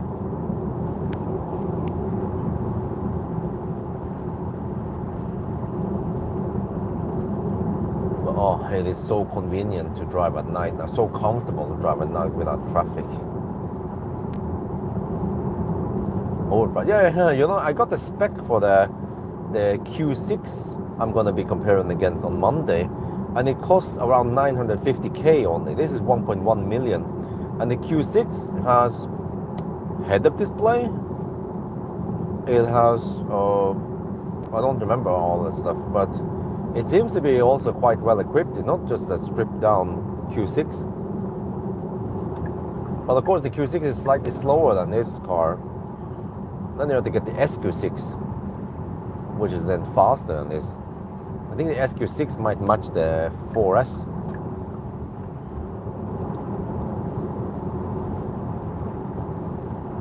Up to the Taycan one, eventually if I can get one. Well, I can always ask them. I did ask them, but they didn't have it ready, but they had the Macan ready, which is a bit surprising because the new Taycan has been out for a while. Yeah, would be great to try a 1,000 kilometer challenge. What is the fastest EV again? I wonder if it's Tesla Model S Palladium.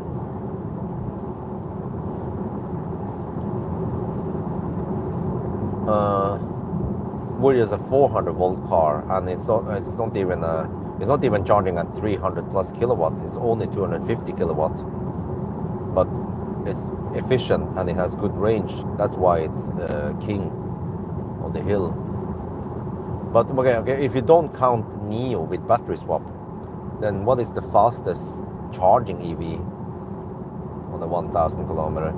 Because a Taycan should in theory be the fastest, right? It charges the fastest. Well, actually, is it? The Chinese are coming in hot nowadays.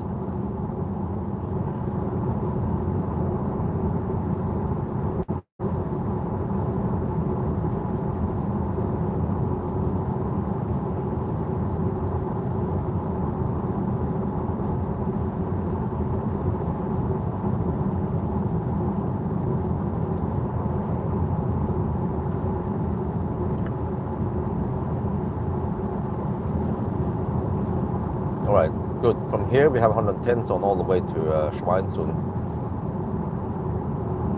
Oh yeah, let's pay attention to the stuff here. Oh, if we turn around now, we will have 12% at arrival. Really? I hope I calculated things correctly here. We still need to go further down the road. Do we have enough juice? I need to drive 157 more kilometers.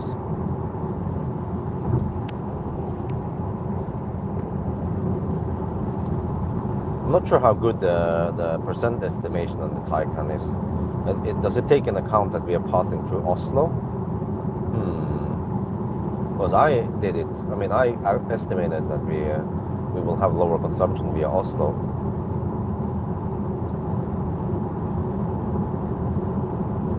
But this car might be taking the current GOM estimation.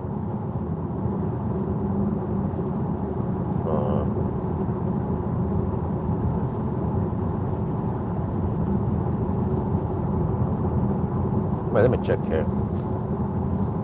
155 kilometers left, and then we have 47 kilowatt hour left. That's a budget of 303 watt hour per kilometer. That's plenty. The car doesn't consume that much. I expect 265 watt hour per kilometer, which might be too much since we're passing through Oslo. But we'll see.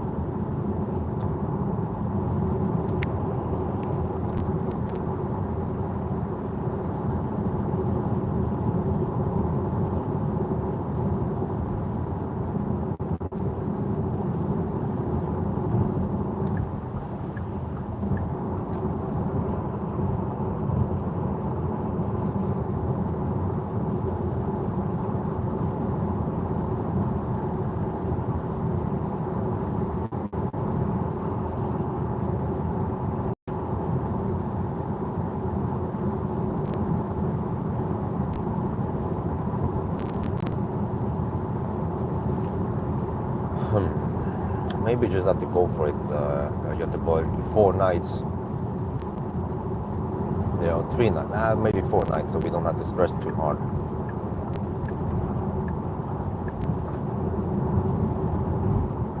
Okay, we see next turnaround point. 144 plus. No, that's still not enough.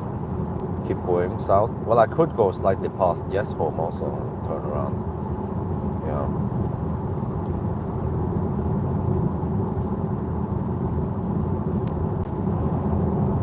Well, now it says 8% at arrival. It's getting kind of low, but I estimate we'll arrive at 6%. Let's see then if my calculations are correct.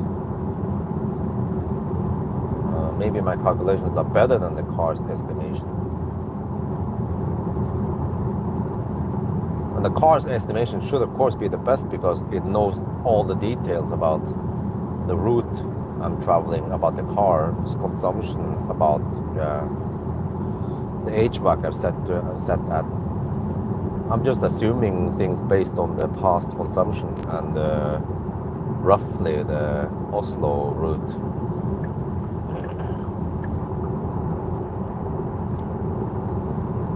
Yeah, the car should also know about weather in all regions we are passing through. But does it use all the data though? Does it crunch all the data like Tesla does? Most likely not. Okay, we'll pay attention here. 141, okay, still no turnaround here. Yeah, I think I need to turn around at Schweinsund.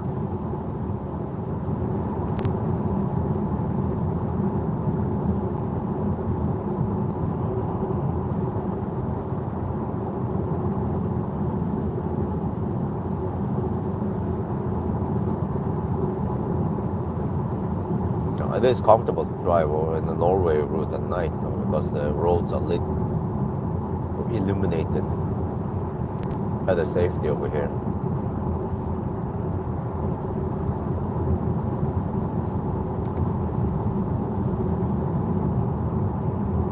There. Okay. Oh. Okay. We will land 7 kilometers before Jesholm. That's roughly at cleavage. Now it says 3% at arrival.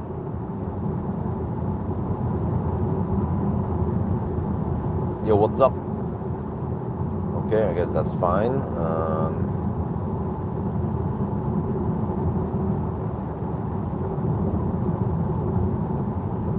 Wait, well, the next? Oh, the next turnaround point is actually Schweinsund. Yeah. Okay. So alternatively, I could have turned around earlier and then go past Jesholm, hip some hop.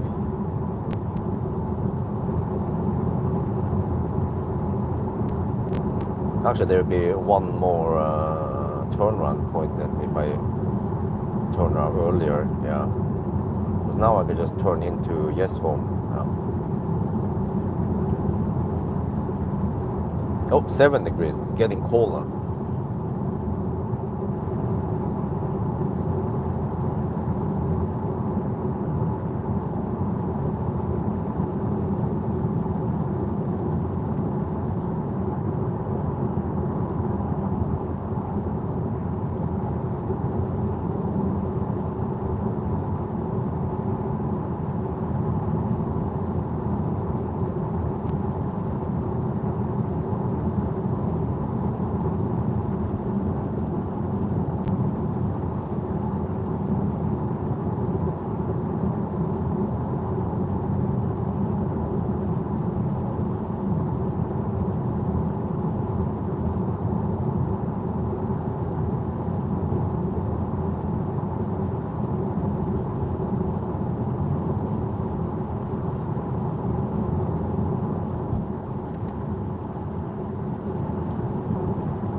Oh, what's that? Baustelle.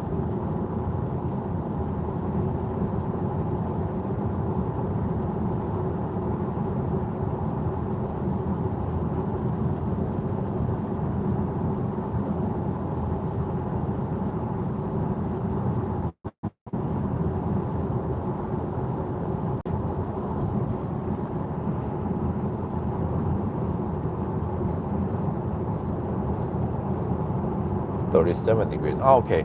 It seems like it cools quite aggressive for the first 5-10 minutes and then it kicks back a bit on the cooling.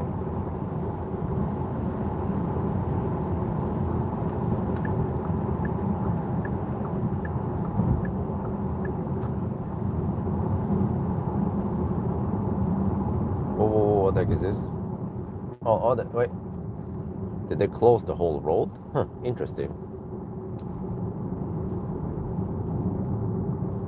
I wonder if it was here earlier, but I saw a massive stau at the border earlier this afternoon. Probably lots of people going south. Yeah, it makes sense. But then by the time we go, then there should hopefully not too much traffic, right? We'll travel on, wait, what's that? Oh, they closed the road here, seems like. We'll travel on Thursday next week. I think that's the plan. Oh, wait, what? No, shit! Polizei, now? Is he going the same way? Ah, shit. The heck do we do now? Oh, he was planning on going there. What are they? No, they're not going. Okay, they'll be like, scheiße. Wait, oh, he's Polizei, he doesn't care. Oh, shit.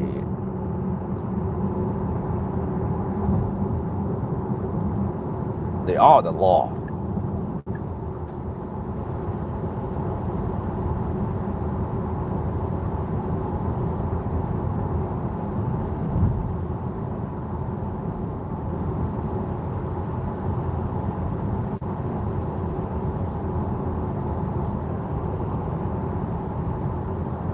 You're going back, where? Back to the future? Wow, so then, interesting. The car estimates 3% at arrival now.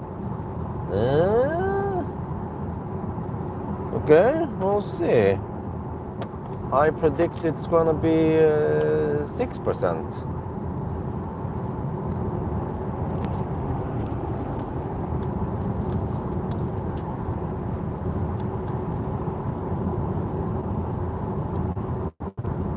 Well, no, actually, we have to drive some extra distance.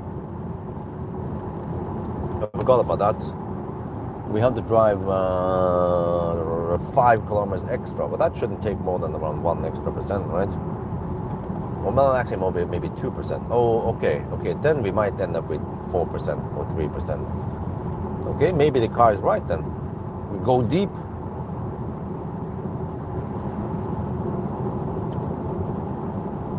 But as long as we can make it there, then no problemo.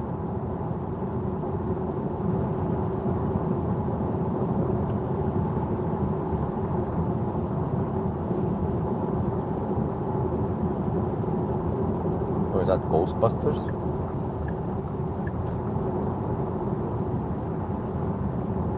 Yes, it is.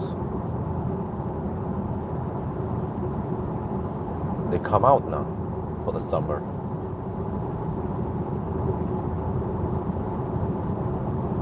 I've seen many of those in Sweden. That's a ridiculously big car with very little internal space.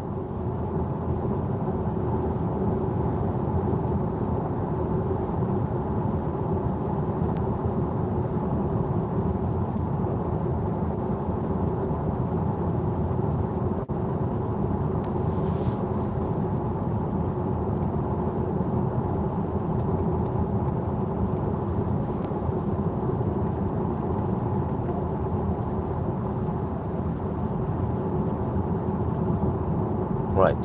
Wait, let me see. Now that we are lined up for the finish line, then we can try to estimate how long it's going to take. Well, the car's navigation says in 1.5 hours. 3:15. Which means 9:40. Really?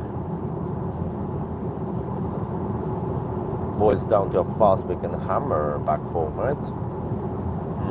How long does it actually take to drive another 130? Oh no, okay. That's until the yes home. We will 9:09 before yes home. Maybe 9:35. Maybe even faster. We'll see. 133 kilometers left.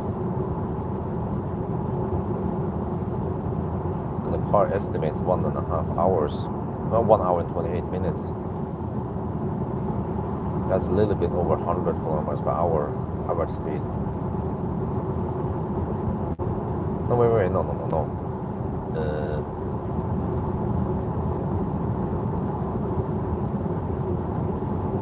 No, wait, it's, huh? He thinks it's slower than that.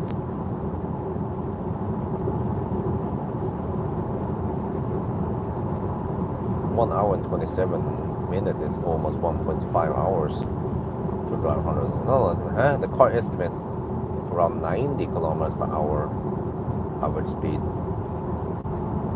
And that's not gonna happen. Oh, so great news. We can possibly do this in around 9.5 hours, maybe even faster. Okay, once we pass through Oslo, we will know more accurately how fast it will be. Because we have to pass through so many different speed limits here, so I'm not sure what the average speed will be.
You know, for fossil cars, for the longest time, the bigger the engine you had, the more powerful motor you had. What was the how do I put this? When you pay for a more expensive car, what do you get, right? What is the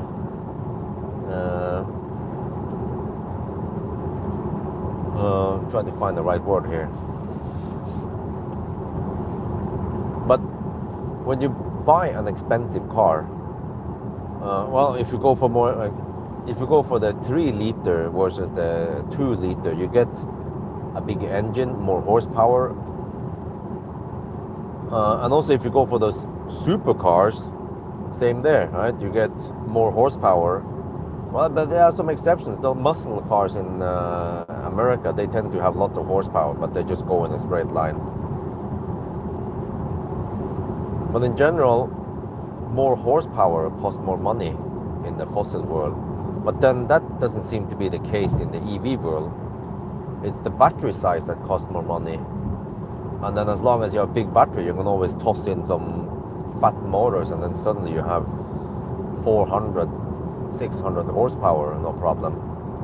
Yeah, comfort, yeah, so you have soundproofing and maybe interior quality then. That still costs money, all right? Well, except for that, the Chinese, they are disrupting the whole industry because they offer quite nice interior.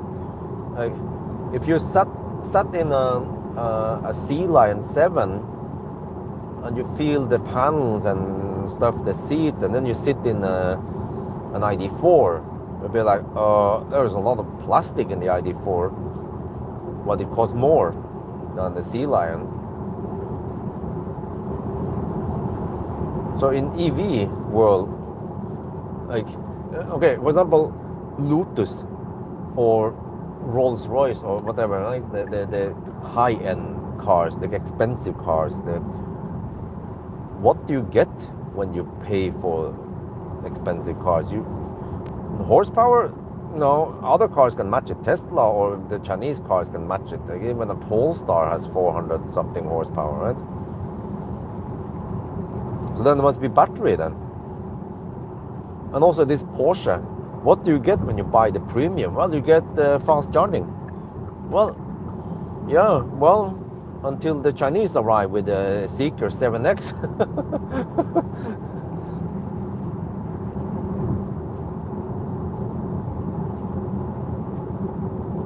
Because at least I remember when Taycan came out, it was like, okay, you pay for fast charging or big battery, or yeah.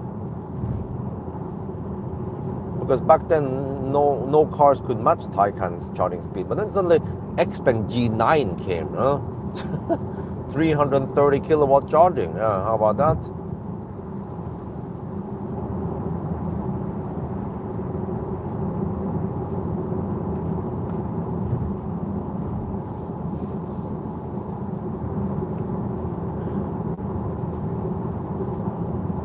But also EQS has 120 kilowatt hour battery. Well, now they have even bigger battery, I think. The battery is quite expensive in the EQS. But it's actually not the fastest charging car. I think they just go for comfort and range rather than power output and input.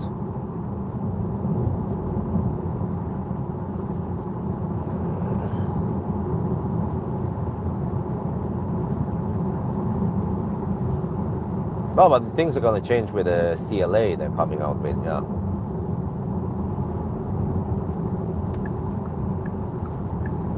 They probably realized, Mercedes realized that they are behind the Germans in charging speeds.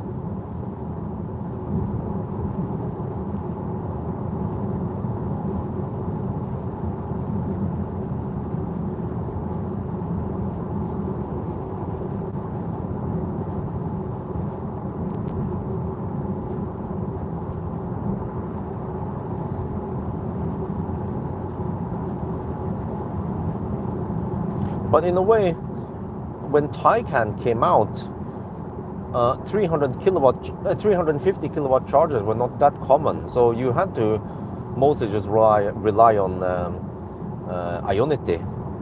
But nowadays they are 400 kilowatt almost everywhere from Circle K, and yeah, well, also Power supports it.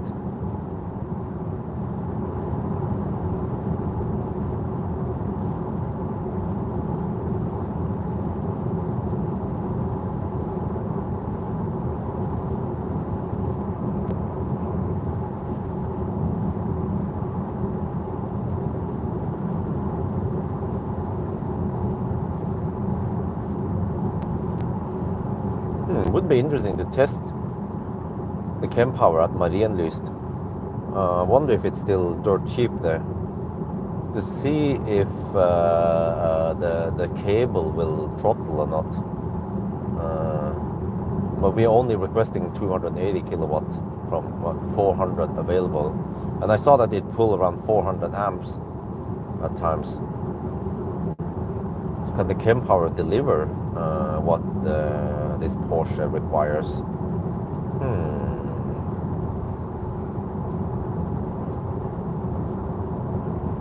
But that requires a little detour. Or what I could do is I can turn around early. I can turn around at Cleavage. Well, actually before Cleavage even. So we 999 closer to Oslo. Then I just have to take that little detour.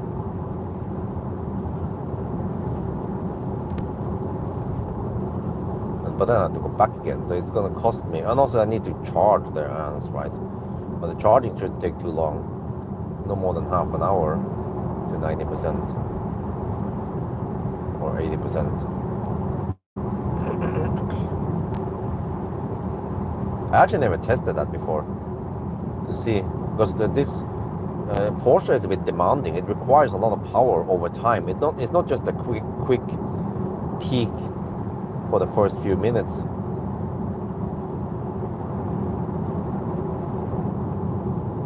And we can see in the app and on the screen if it says vehicle limit or I don't know if it says station limits.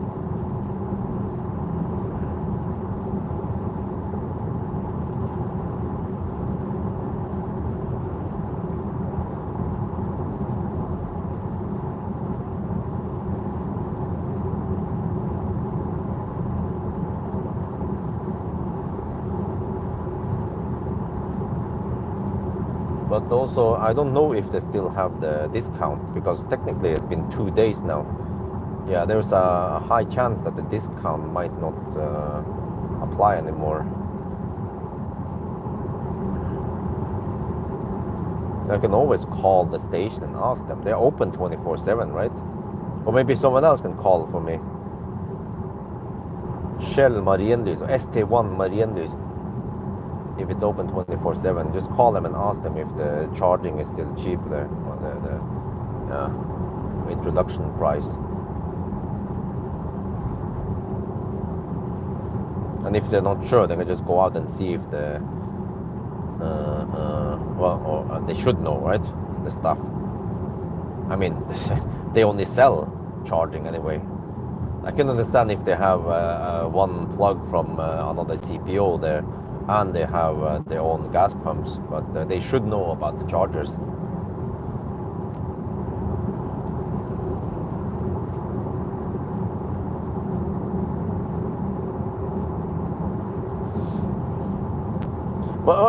But okay, speaking of the whole, okay, what do you pay for when you buy an expensive car like an EQS? Yeah, what do you actually pay for when you pay over 100,000 euros or 150,000 euros for an EQS? Do you pay for nice interior? Well, you can already get that nice interior in a Seeker 7X or a Denza or many of the Chinese cars nowadays. And you already get fast charging, ultra fast charging, even faster than the Western worlds can offer. And you will also get quite fast acceleration. I keep mentioning this, but Neos, man, they are really fast. But also, I had to test Hongxi. They also advertise being so schnell, over 600 horsepower.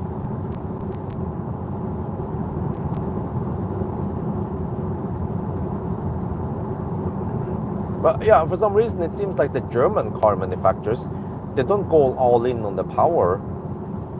Like MEB cars, even the GTX has only 340 horsepower. Why don't they go 550 or whatever, right? Like a Polestar 2 will outrun it easily. Or a Neo. Tesla, they also been kind of stepping down on this power lately. Maybe because they just go crazy on the efficiency.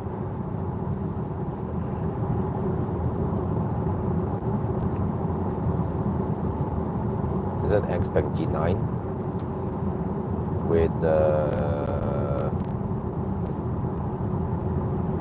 Danish license plate? Yeah. Yeah, I've seen that the G9 is popular in Sweden and Denmark.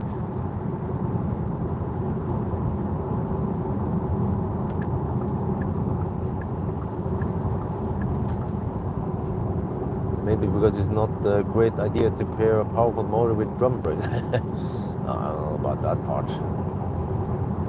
Xiaomi, yeah, the Xiaomi, okay.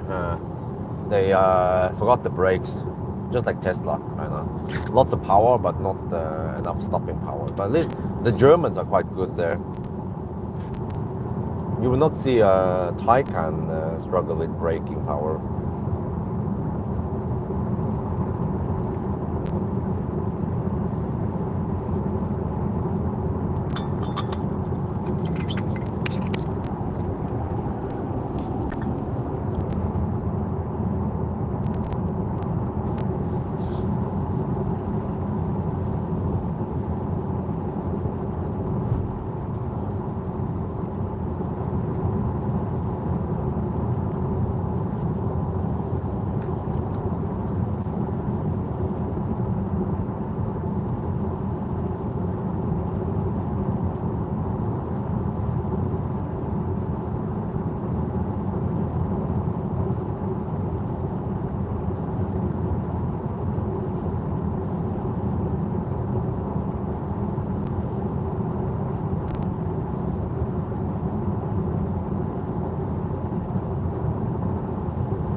Oh, that guy's hammering it.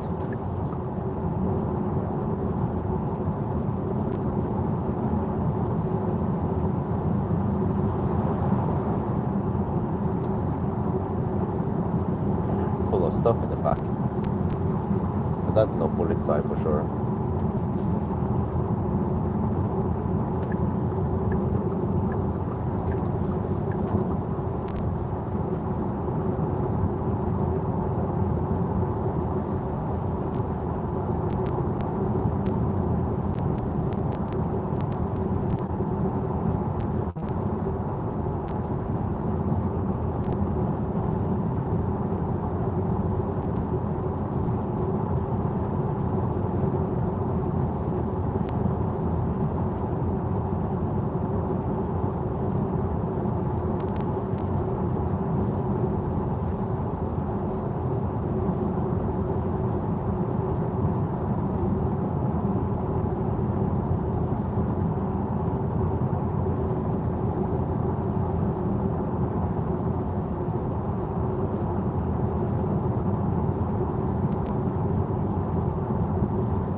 Plan a sleep car, huh? I rather plan a sleep in the car with Inster. No, I returned the Inster a long time ago. Don't have it anymore. Use Telenor.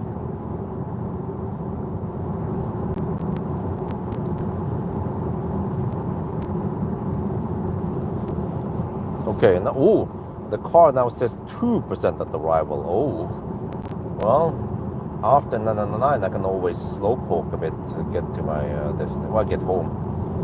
We're currently at 903 kilometers, and we have to drive. But we have 29 kilowatt hour. I hope I can trust that number. That's still plenty. That is good for 100 kilometers, but we have to pass through Oslo. So there's most likely we will arrive at more than 2% as the car predicts.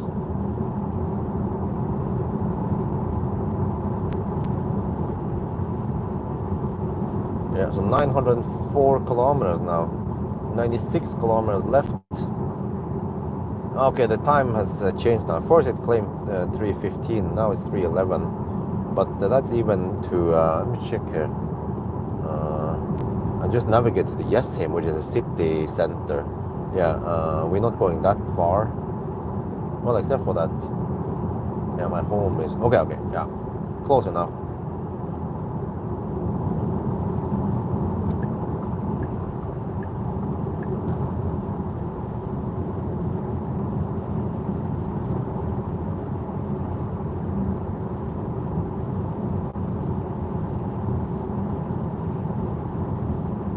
And then time is now 8.5 hours.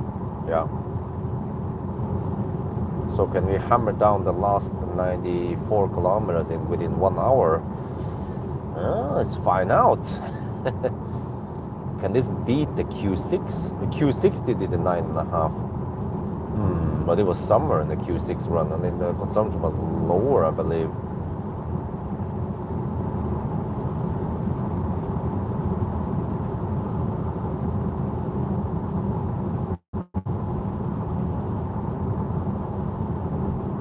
So interesting, the Volvo guy didn't really slow down with the speed limit change.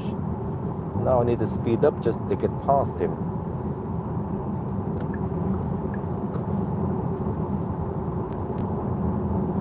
Okay, we slow down a bit.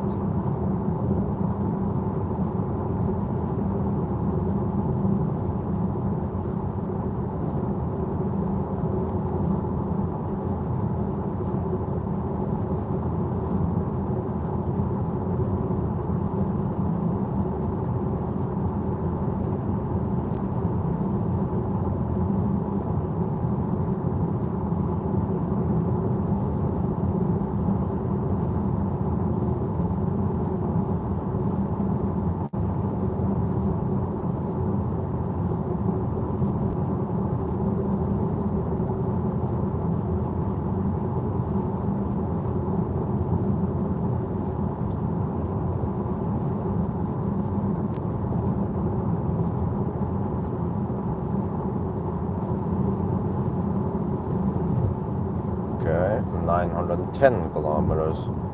Whoa, I remember we have to count to 998 only. Okay. So we are actually only 88 kilometers away from the end point. Oh wow, 88, and then we are 95 from, okay. Yeah, no big deal. We'll count down around 5 kilometers before the exit, or 4 kilometers. So between the cleavage exit and the Jessheim exit somewhere.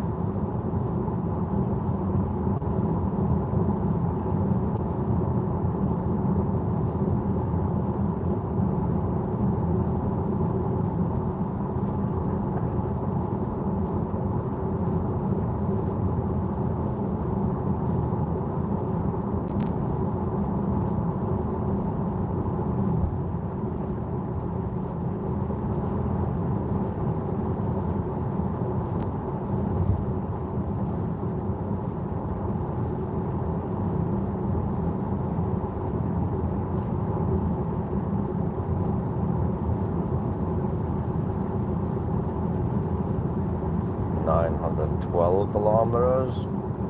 Getting close.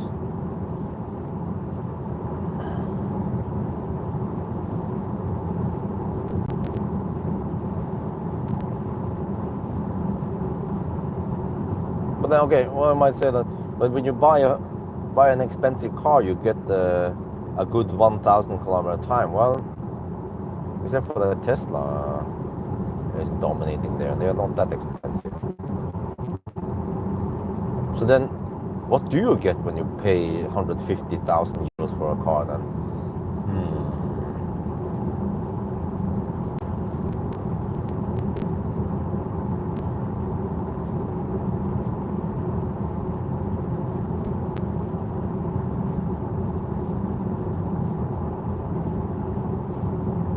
Maybe you get real leather with fake engine sounds.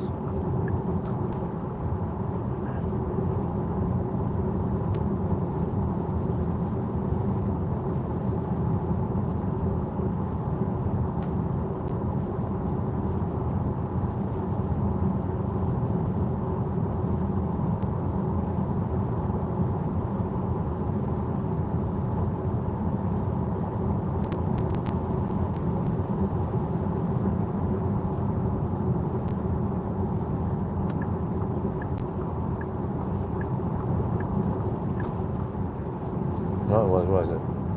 EQS Model S and Taycan. Really? Well, that must have been a long time ago. Oh well, okay, in those classes, yeah.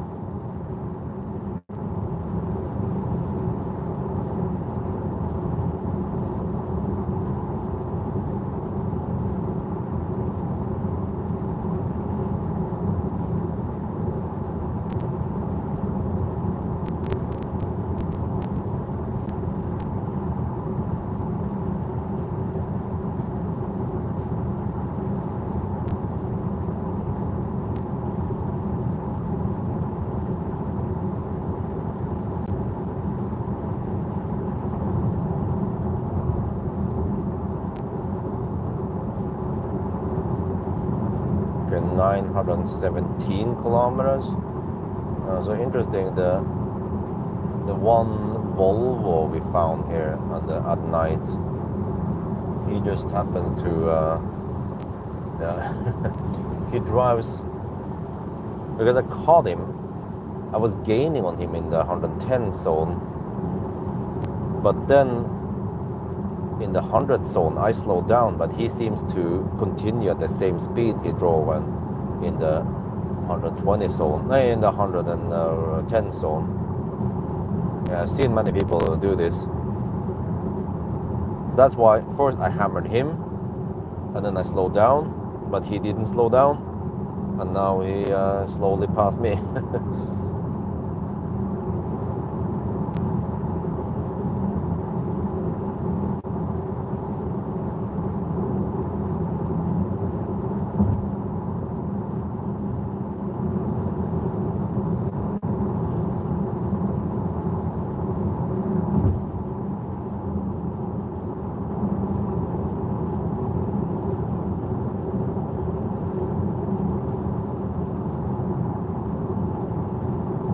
919 kilometers.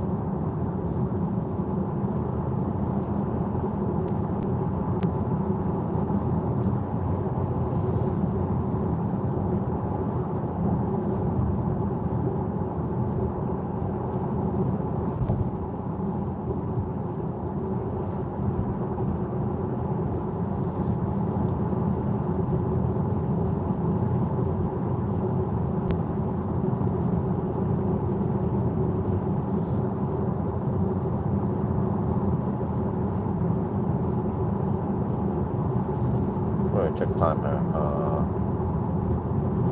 It's 8, getting close to 8:40 now.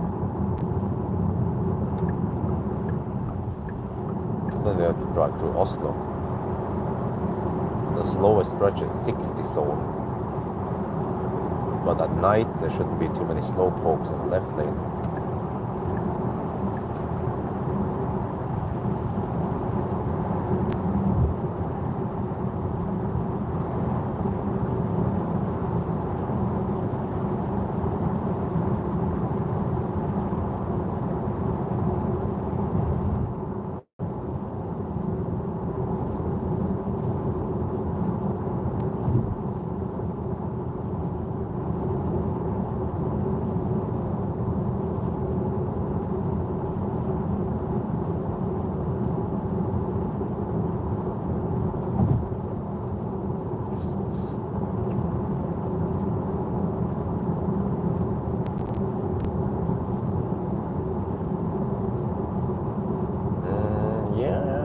possible we'll do it in 9:30 now. Right on par with the Q6, right? Well, can't wait to test the A6 eventually in a couple of weeks. Hopefully with summer tires, and then, can I do the Swedish run yet? Maybe I can try. We have to plan it, and the weather needs to be right. And I can go for a Friday night run while the kids are asleep. But they better go to. We have to plan this and so that they can go to sleep around 9-ish. That would be great. Yeah, and if I start around 9, then I should finish at before 7. That would be the best to do a full Swedish route with it, so I can hammer in the 120 zone.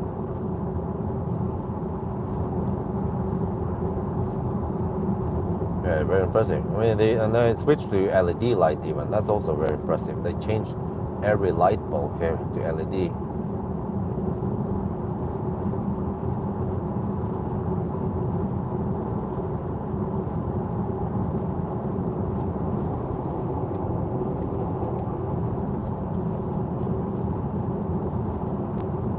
Huh.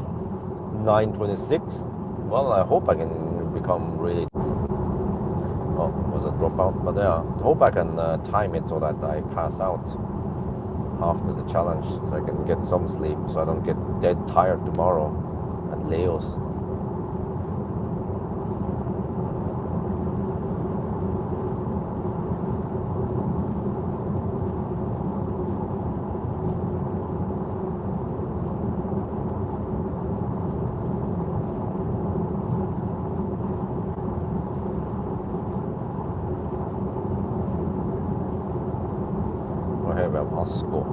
They just slapped down plenty of solar panels on the wall.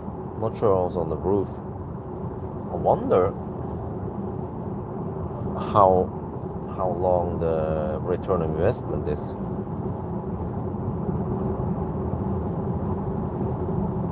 Or maybe they're just doing it to have a green profile. How much solar do they actually get? But they actually put on the wall. Interesting. Yeah, but it makes sense in Norway to put solar on the wall. I've seen more and more places do that. Also Oda at near Lierskogen, near Liertoppen supercharger, where Valdemar is. They have solar panel on the wall there. Inster in the German Autobahn. Wow. Yeah, it's kind of stands out a bit, the design. The guy from Fully Charged just loves the design. I think it's gorgeous, but I'm like, I think it looks a bit goofy looking, you know. Wish they could make it nicer. For example, ID3 is a small car, but it still looks nice and stylish. Same with Golf.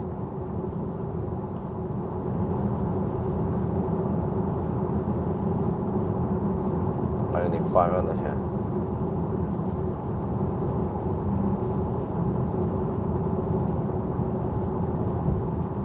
So I mean, maybe I also heard that prices on battery storage and solar panels are dropping quite fast. There was one dude, he lived in Romania. I met him at the expo. He said that 1 year ago he got a price for home battery and solar system, and then he waited 1 year, and then the price was half for something even more powerful. So like, wow. Well, if I would get solar one day, I'll probably put on the wall, hang it on the south wall on the house. It will look kind of doesn't look that pretty. Maybe it's just a black, lots of black panels on the wall. Yeah, and on the roof, I'm not sure if the roof can take the weight or not. But if I get like a 5 kilowatt system, that could help on my consumption.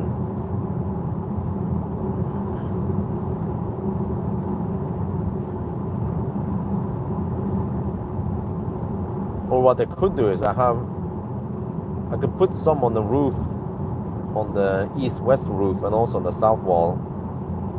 And I can, if the solar panels are cheaper, then I can go for, let's say, a 7 or 8 kilowatt panel, but only a 5 kilowatt inverter. And then I will never achieve 7 or 8 kilowatt anyway, because they're on different sides.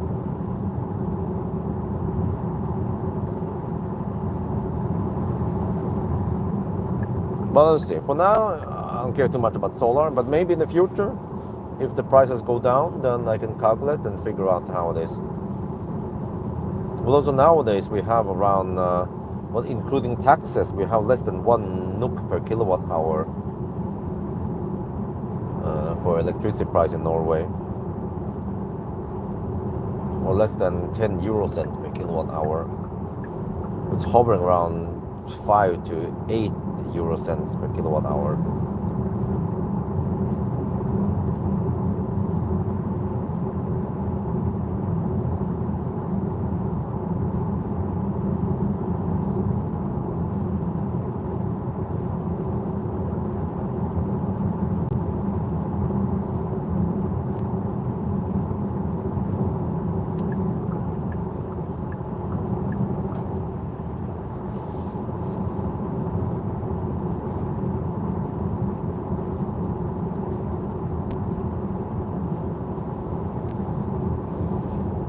Uh, 936 kilometers, but we are getting close to the 90 zone now.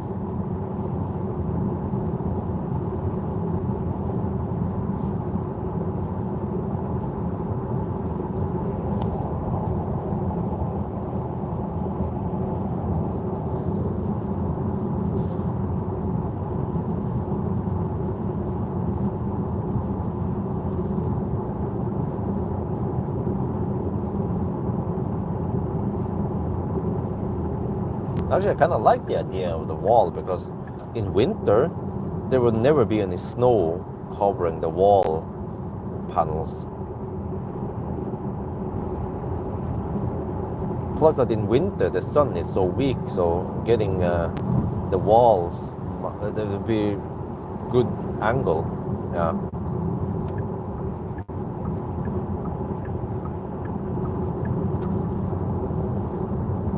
How will you compensate for that, huh? Well, make sure to have solar panels on the walls on the north because of the angle. Huh? Really? On the north? What? Nowadays I don't get that much sun from the north yet. But during summer we get a little bit of morning sun, maybe from 5 to 7 in the morning. But the problem with the north wall is that it's covered by the garage, or blocked by surroundings. But the south wall is fairly clear, and of course the east-west wall. But I'm not sure, I'm not convinced, because I have windows and stuff on the east-west walls, but the south wall is quite empty, just 2 windows. But I'm not sure if I want to ruin all the aesthetics with the house with freaking black solar panels on the white house.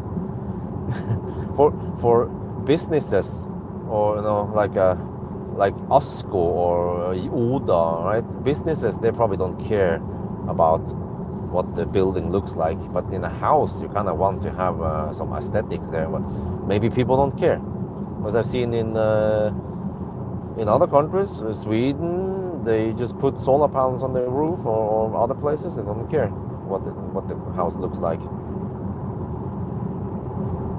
And initially I wanted those solar tiles, but it just didn't work because of weight restrictions.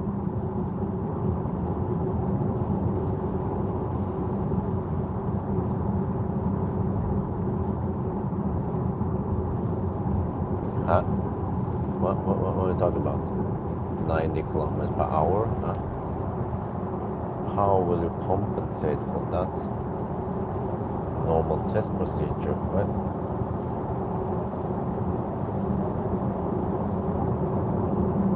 Okay, 9:42, 56 kilometers left. And then let me see time. We're getting close to the 9-hour mark. It's 8:50 right now.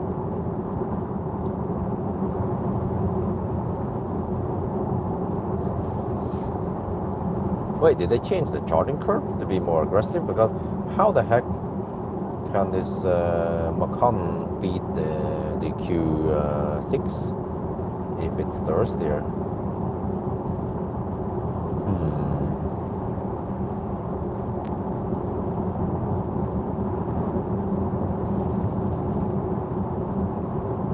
Unless the route I drove today is faster, but I mean, we drive through Oslo.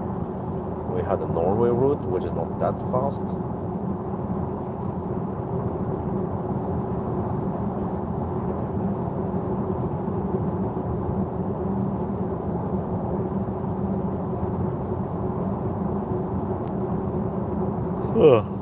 Oh, good. Sleepy was good.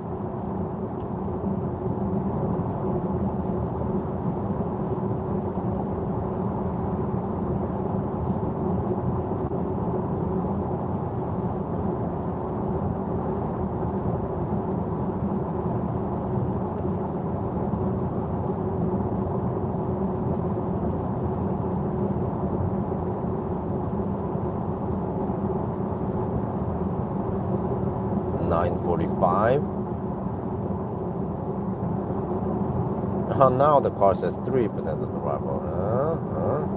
Told you I did.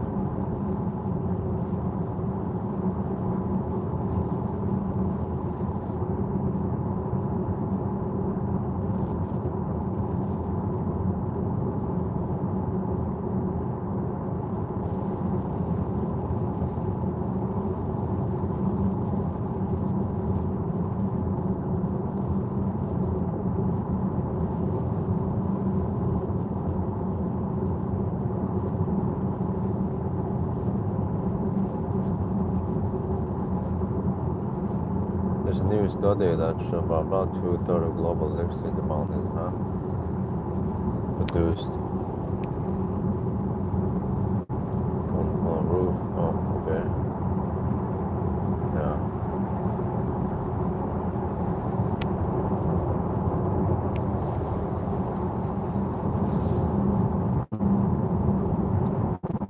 Well, I wouldn't mind having solar as long as they're not that expensive. You see that we have consumption in the daytime also, but ideally I need a battery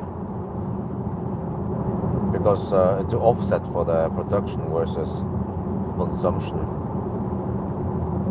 As I've seen through the day that, okay, especially during summer, typical summer, if there's some sun, in the morning hours the house gets a bit colder, 24 degrees Celsius maybe, but as soon as the sun comes up, man, blast in there, hot, it gets hot. We need to release the heat now, just dump it out.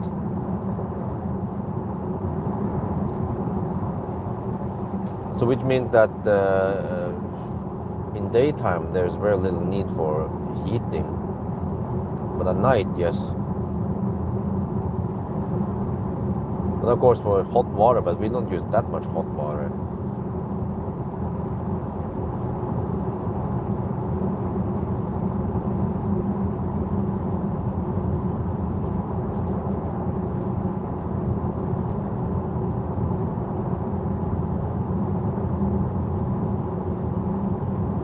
Because in summer I could try to spend the excess energy on heating up the pool from 6, 7 in the morning until, well, 4 in the afternoon. I can just heat up the pool, preheat it, and then let it cool down during the night. So I try to only, but I mean, you need a smart system somehow.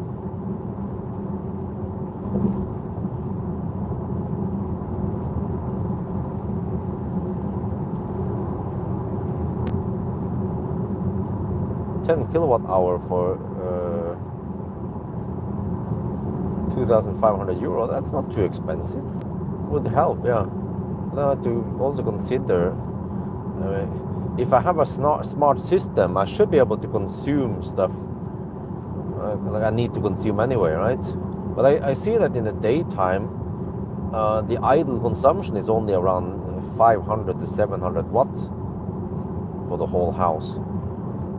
It seems like as long as the sun is blasting in, then there's almost no need for heating in the house. And then it goes from 24 degrees to way above 27 degrees unless we start opening up some windows, which we have been doing now. Or we open up the door actually.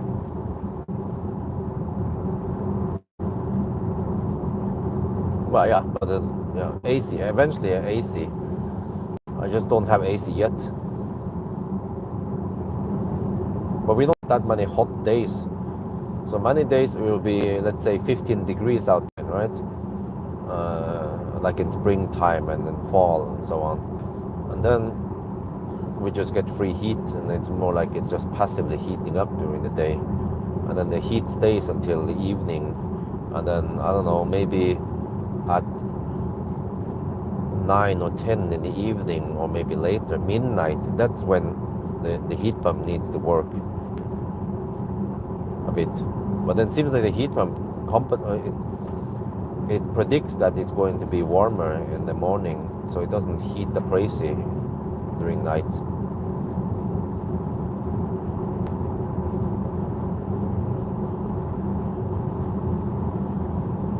But the battery would be nice. Of course, ideally some mainstream battery suitable for homes. But yeah, because those DIY second-hand Leaf batteries, not sure how safe they are.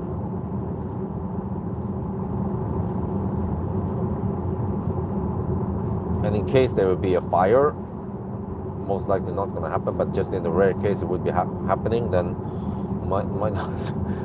we might not get the stuff on insurance. But as long as we use some kind of mainstream home battery, then I think everything should be covered.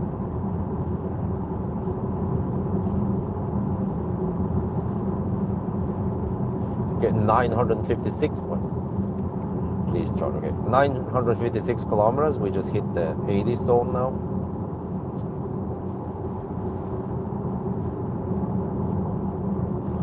Because eventually, yeah, I want to. I would like to get some solar, but just have to make sure it doesn't ruin the aesthetics. That's all. I also wonder that slope I have, if I could put some solar there, but I have to make sure that there's nothing covering it.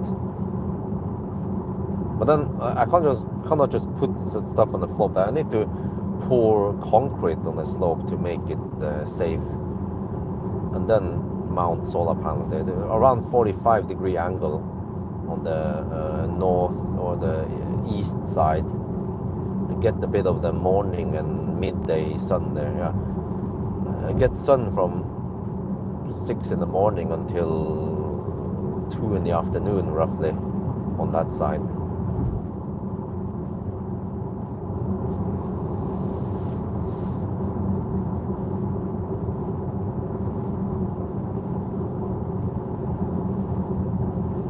Well, yeah, I could just heat the water, I could run the heat pump on the pool, 3 kilowatt, just go crazy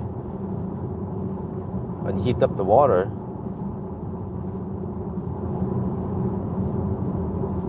So I could catch all the excess, or most of the excess electricity there. I mean, yeah, maybe I have space for 10 kilowatts, but at least 5 kilowatt will be useful. But I'm usually driving in the daytime, so then I don't have a car at home to catch the leftover electricity. Unless I have another car, I can yeah, grab the juice.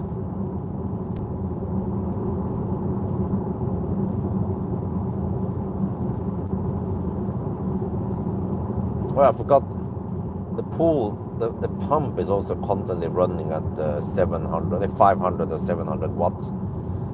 Yeah, so of course any solar will be grateful. I mean, will be great to have help run the pool pump.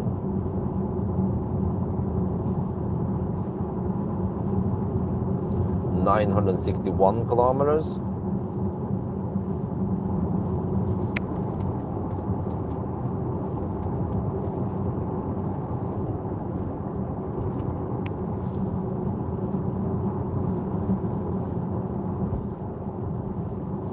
Well, I even went for 62%, not 60% like I initially predicted.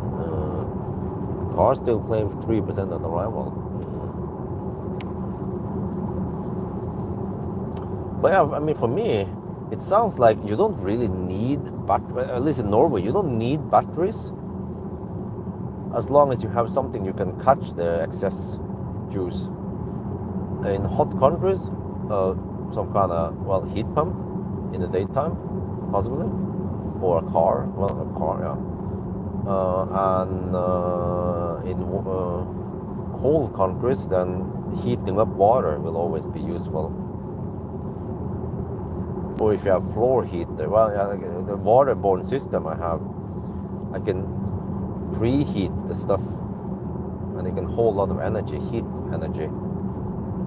But it depends, because if it's hot outside, then you don't want to heat up too much, because then you need to cool down more.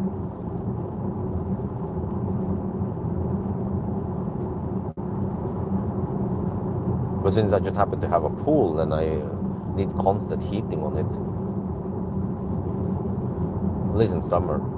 That's when you have the sun also.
$965 kilometers. We're down to 17%. Oh, what is the time now? Oh, I forgot to catch it. We passed the 9-hour mark.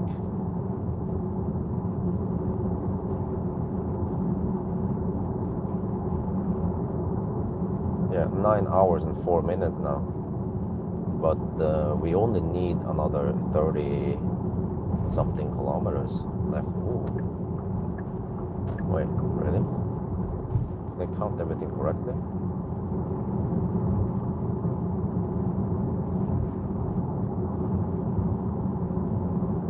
Wait, maybe I need to go back and watch the Q6 run.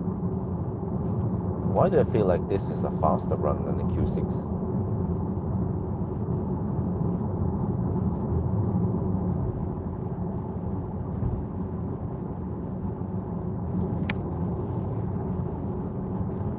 Balcony power revolution, huh? 2 panels for 800 watt and plug it directly into the socket without. Oh, you know, yeah. I was thinking. I just thought about it now. Why don't I slap down some panels on the wall of the shed? Just have to check how much shade I have there. But if I could just slap down a couple of panels there, just actually could just cover the wall with panels, right? But then, will I see them though? In the terms of aesthetics, I could probably get 1 kilowatt if I cover the north and the east wall. But then, yeah, I could somehow hook it right into the shed. But then what about winter? Well, during winter I don't get much north sun anyway, mostly from the east. So it's mostly for summer I get it. Then I can just feed it right into the shed where the pump and the heat pump for the pool is. But I'm not sure, a small system, there might be some overhead in the installation cost, and you don't get that much gain from it or yield from it, versus a bigger system.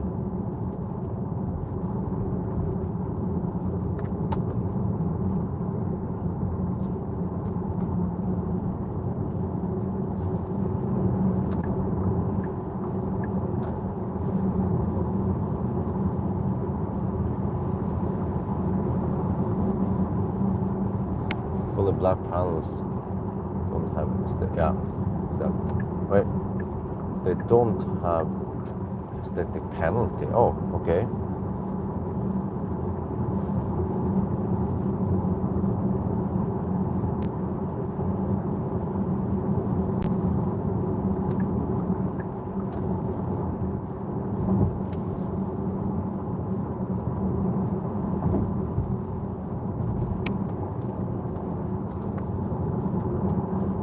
We're passing by Allenbru, 970 kilometers, 28 more kilometers. All right, shit is going down soon. We finally passed the 60 zone. Now we're in the 80 zone around Allenbru. Usually quite busy roads here. That's why they have 4 lanes in each direction.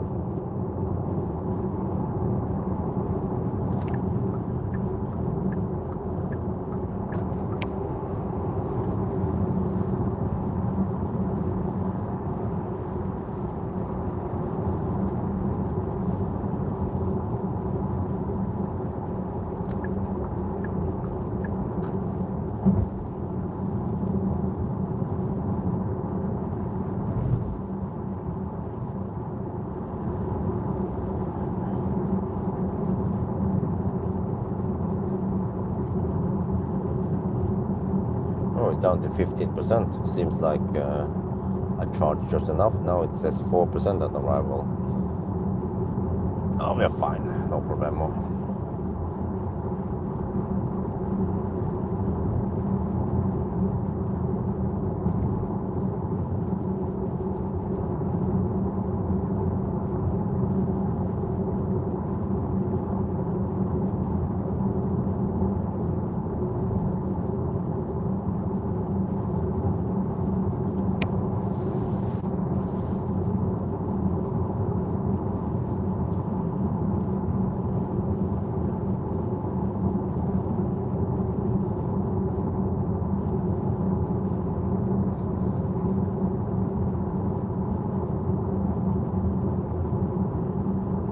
Oh, but do you guys know solar panels? They're getting cheaper and cheaper, right? What about inverters and home storage, home batteries?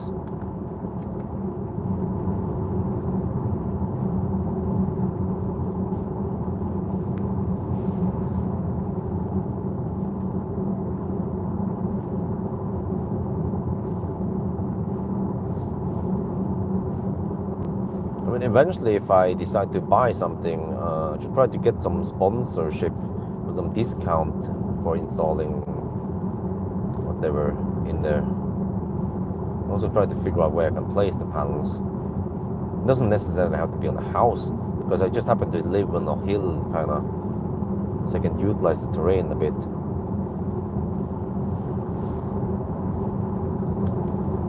And especially if panels are cheap, then you can oversize the panels and have it on several sides, so you actually get yeah.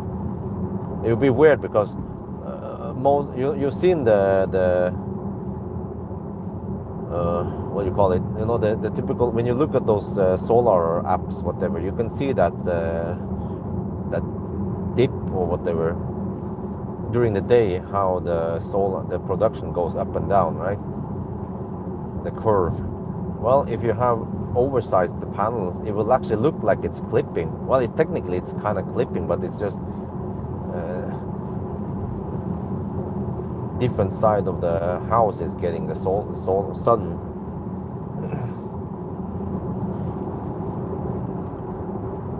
Storage is cheaper. Friend bought cheap from Huawei.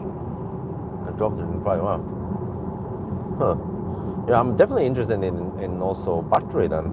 If I can get even a 10 kilowatt hour would help. Because if I have only 5 kilowatt system, then I know from Thailand that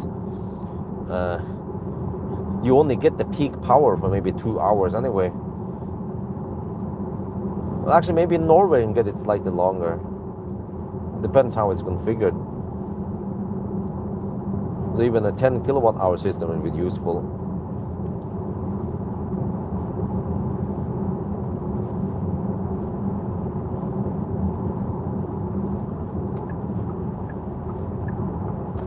Of course, more is better. Would like to have 50 or 100 kilowatt hour.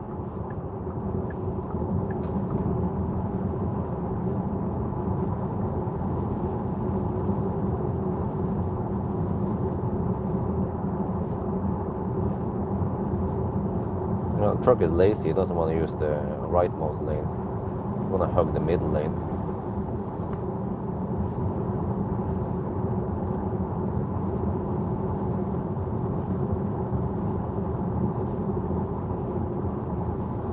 $979 kilometers. Ooh, 19 kilometers left. Well, you need to pay attention to the challenge here also. State of charge, 13%. Yeah, we go kind of low, but that's fine. It means we charge us enough. But yeah, first session we charged 77%. Second session around 70-ish. And this time, last session, 62% only. So okay, I could have balanced it better, charged to around 65% every time, but I think it doesn't matter too much.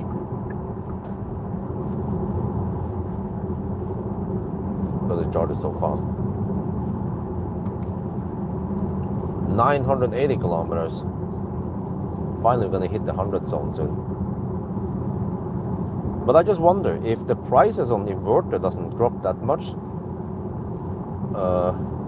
But the prices on solar and storage is dropping, then it could be worth it, at least in Norway, to go for to oversize the panels a bit. Since in Norway the sun just, it's summer, you know, it just you have to see how it goes from the morning to the evening. It just goes almost 360 degrees before it settles.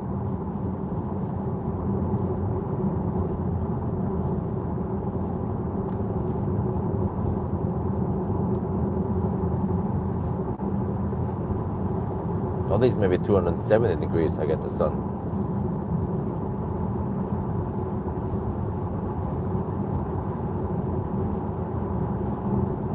But I mean, eventually we should have more cars in the household, and then I can always have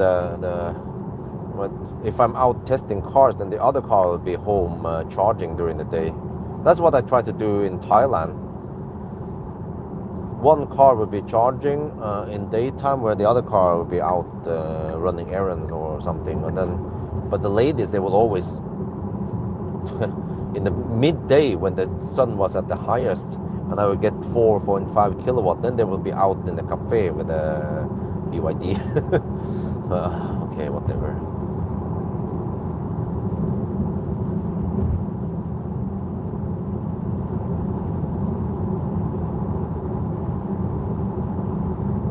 Okay, getting closer now. 984. 6 signs of tiredness detected. What the heck? Hey, stop. Can you dismiss that shit? Come on. I've been tired for a long time. You just noticed now? What the heck?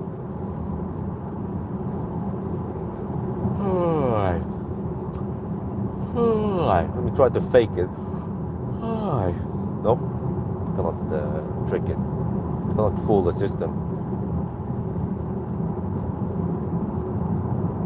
Oh, but we're 20 kilometers away, roughly, and yeah, okay. Countdown in 13 kilometers. Oh, getting close.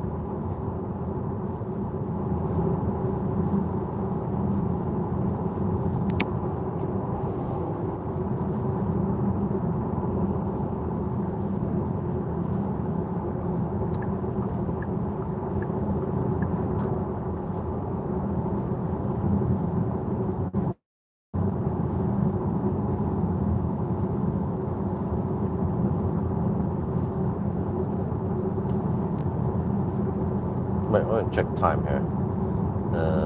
9 hours and wait, it's not even 9:20. Wow. How do you count this? It's 9:18 now, right? Yeah. No, wait, now 9:14. I think I counted everything correctly. We are just 10 kilometers away from the finish line here. 11 kilometers to be exact.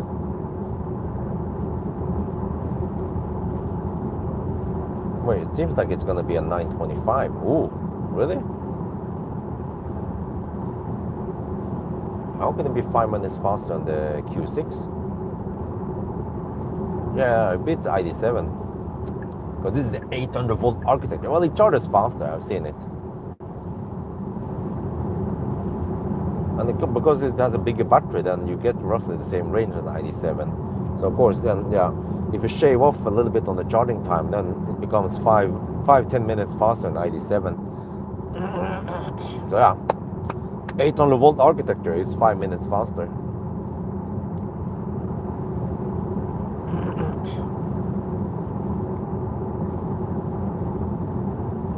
But I believe that someone, well, a Neo has 400 volt car that charges pretty fast.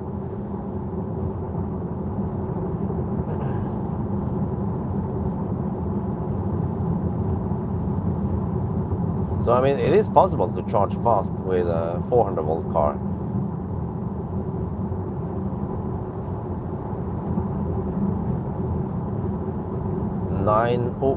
Almost 990 now.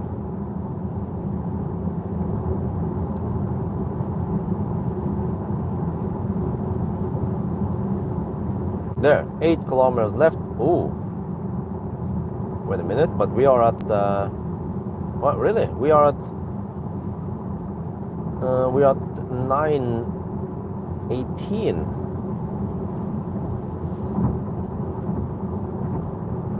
So it boils down to how fast we can hammer down the last 7 kilometers soon. We are hitting the 110 zone finally. We did go deep a couple of times. Actually, we arrived with, first time it was 7% and then 4%, so another 5%, and then last time it was 5%. So we've gone deep every time. That's good.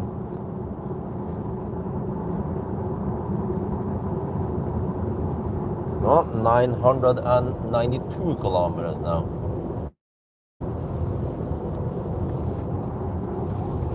Six more kilometers. Can we actually round it down to 920? Oh, that was a dead animal. Oh. looks like a badger.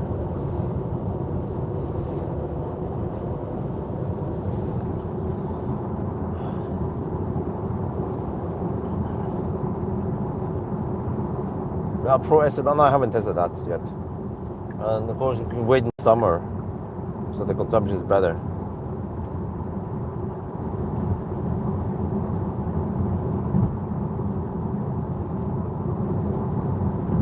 $993. Oh yeah, I should of course display it here. Let's see, trip, total trip. There you go. Ah, it shows here. Wait. Ah, I just noticed it here. It shows here that it uses only the rear motor, and then then it uses all motors when I give it the juice. Ah, that's strange. They display it under the trip tab, where I don't expect it to be any drivetrain info.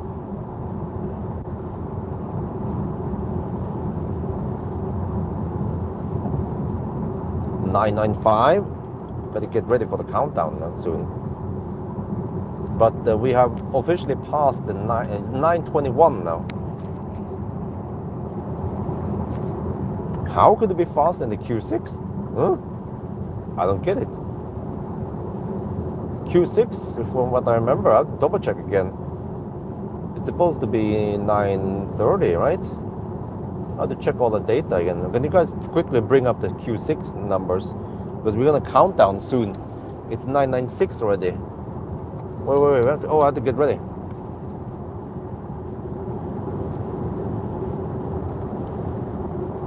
Okay, we're gonna go do the countdown. There. 9990, 9991, 9992, 9993, 994, 995, 996, 997, 998, 9999, 1000. It was 922. What? 922. We can round it down to 920. Holy macaroni. And the consumption was 266 before corrections. And then we did end up with, wow, it's 12 degrees outside, really? Did end up with 7%, so it's not like we didn't, we didn't charge too much, yeah. Wow, impressive, huh? This is what you get when you buy the Porsche. You get the quality.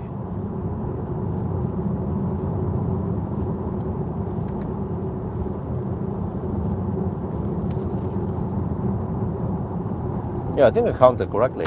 922, we rounded down to 920.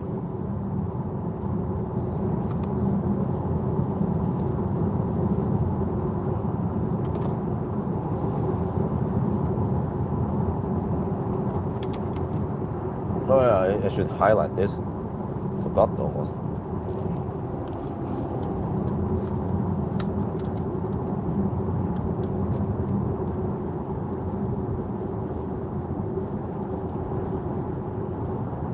But yeah, I just noticed that we see a diagram of what's going on here. See that when we're cruising, we are using the rear motor, and then if I accelerate a bit, then suddenly the front also kicks in.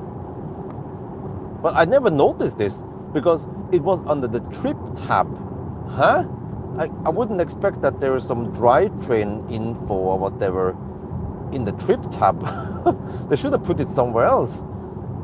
But at least you can see that in normal mode, it will run the rear motor, and that means saving as much energy as possible. So any thirstiness here is not caused by drivetrain, at least. It must be because of the tires.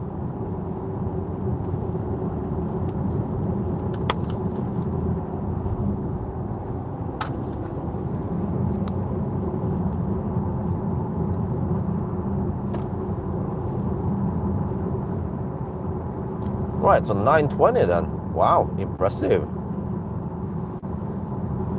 3 at night now. Okay, perfect. I'm gonna go home, plug it in, and have a little summary. Try to get some sleep also.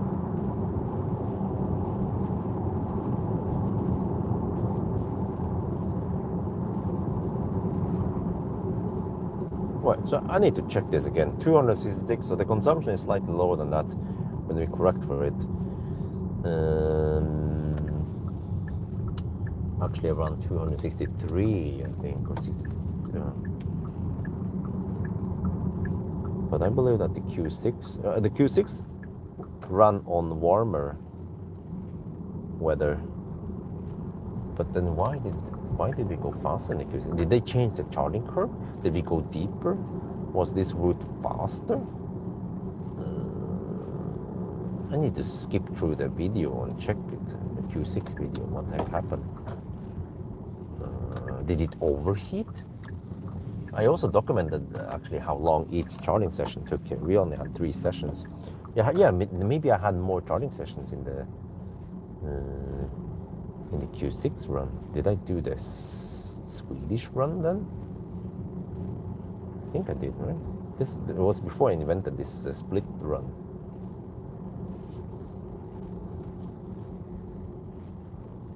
But I also went to Bodø that day. Yeah, I think Amory's parents or Amory's sister was here when I did the Q6 run.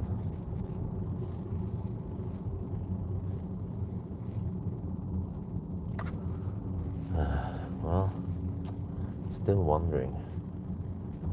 I've been invited to so many events. Some of them might be useful, but I just had to decline all of them. But if we just had Maya here for 3 months, then I can actually go to those events. And then in 3 months, then hopefully Isabel is better at going to sleep. And, well, actually, no, but that's sleep. Yeah. Well, this will help on 3 months. The only problem is that Maya, she wants us to cover all the expenses like food and travel and gym. Okay, that's fine. But she also wants some pocket money. That's going to be a bit hard on the economy. Plus, that there's not much for her to do nowadays. In weekdays, as soon as we drop off Isabel in the kindergarten, then what is she supposed to do? The wifey takes care of Axel by herself. Is she gonna come here and slack for 3 months? Well, almost. Only when I'm gone doing some long ass test or go on events, then she will have to work some. But so that's why I think it's not fair that I pay for the flight ticket and the gym and the food and everything, all the expenses. And then she gets pocket money in addition. So I'm like, no, it's too much, bro. Woman. Okay, anyway, let's plug in first. Quickly check what's going on.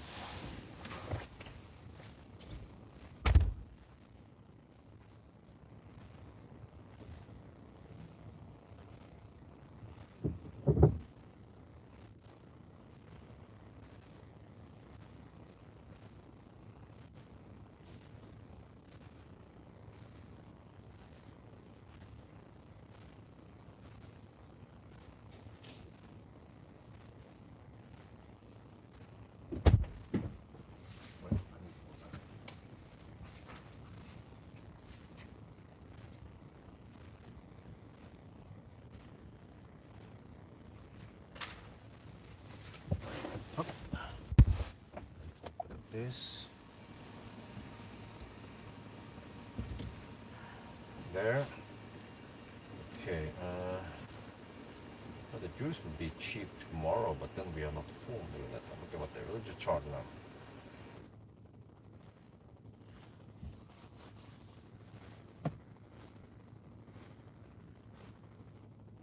There, started charging. Let me quickly see what happened during the. Wait a minute. Let me check some data here. Before before I leave.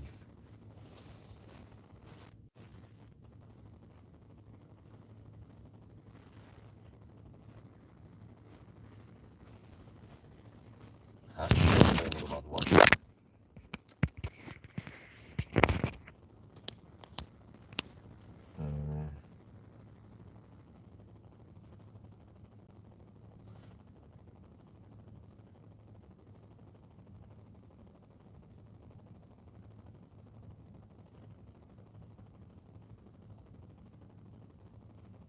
Okay, well, let me see. The fastest charging car. Well, wow, Model S long range Palladium. It was not that warm even. 11 to 16 degrees Celsius, 220 watt-hour per kilometer. I did it in 8:55. That is the fastest charging EV. And then the second fastest was EQS 450 Plus. Wow, also quite efficient. 9 hours and 5 minutes. And then we have another Model S Palladium. Oh, that was in winter run even. Wow, 905. Wow. And then Plaid, which is dominated by Tesla Model S. And then, yes, RS e-tron GT Performance. Wait, what's this? What was this? E-tron GT. It was the date here is a bit weird. It was in October last year. Isn't that the one with the updated battery? I think it was. And then Model 3 Performance. Wow, and then BMW i4 ET. Oh, that's battery swap. Dominated by Tesla actually in the top. And then 925 ID7 Pro and Touareg Pro. Okay, 925. Then Q6 e-tron 930. Oh, consumption was 266. Hey, it was a bit thirsty. It was actually thirstier than the Macan. Yeah. Okay, but it was warmer outside. What the heck happened there? Interesting. We are 10 minutes faster for some reason. Okay, I need to watch that video. See what's going on.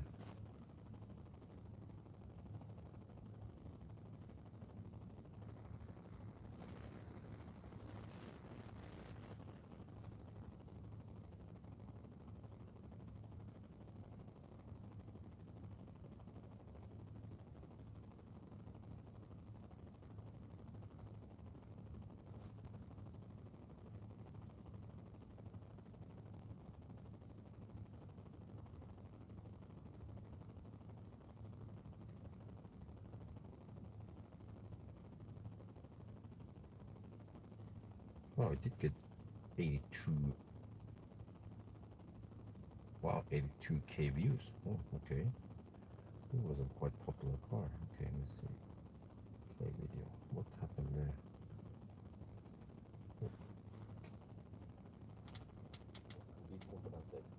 Yo, what's up? We are home getting ready for a 1,000-kilometer challenge with a new fat e-tron. This is a Q6 e-tron Quattro.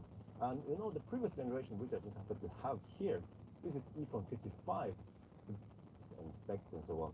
We'll do it in 9.5 hours. That is 50 minutes faster. The first leg now, we're going to drive over here somewhere.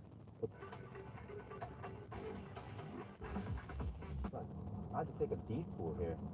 I think it was around September last year that the main road, the new road, I can't see much at night, but wait, now we're back on the road. But I think the reason why they took by everything. Well, yeah, that took 9 months roughly. Okay, let me see. First leg. I went to Speckeröd. Alright. Everything looks normal.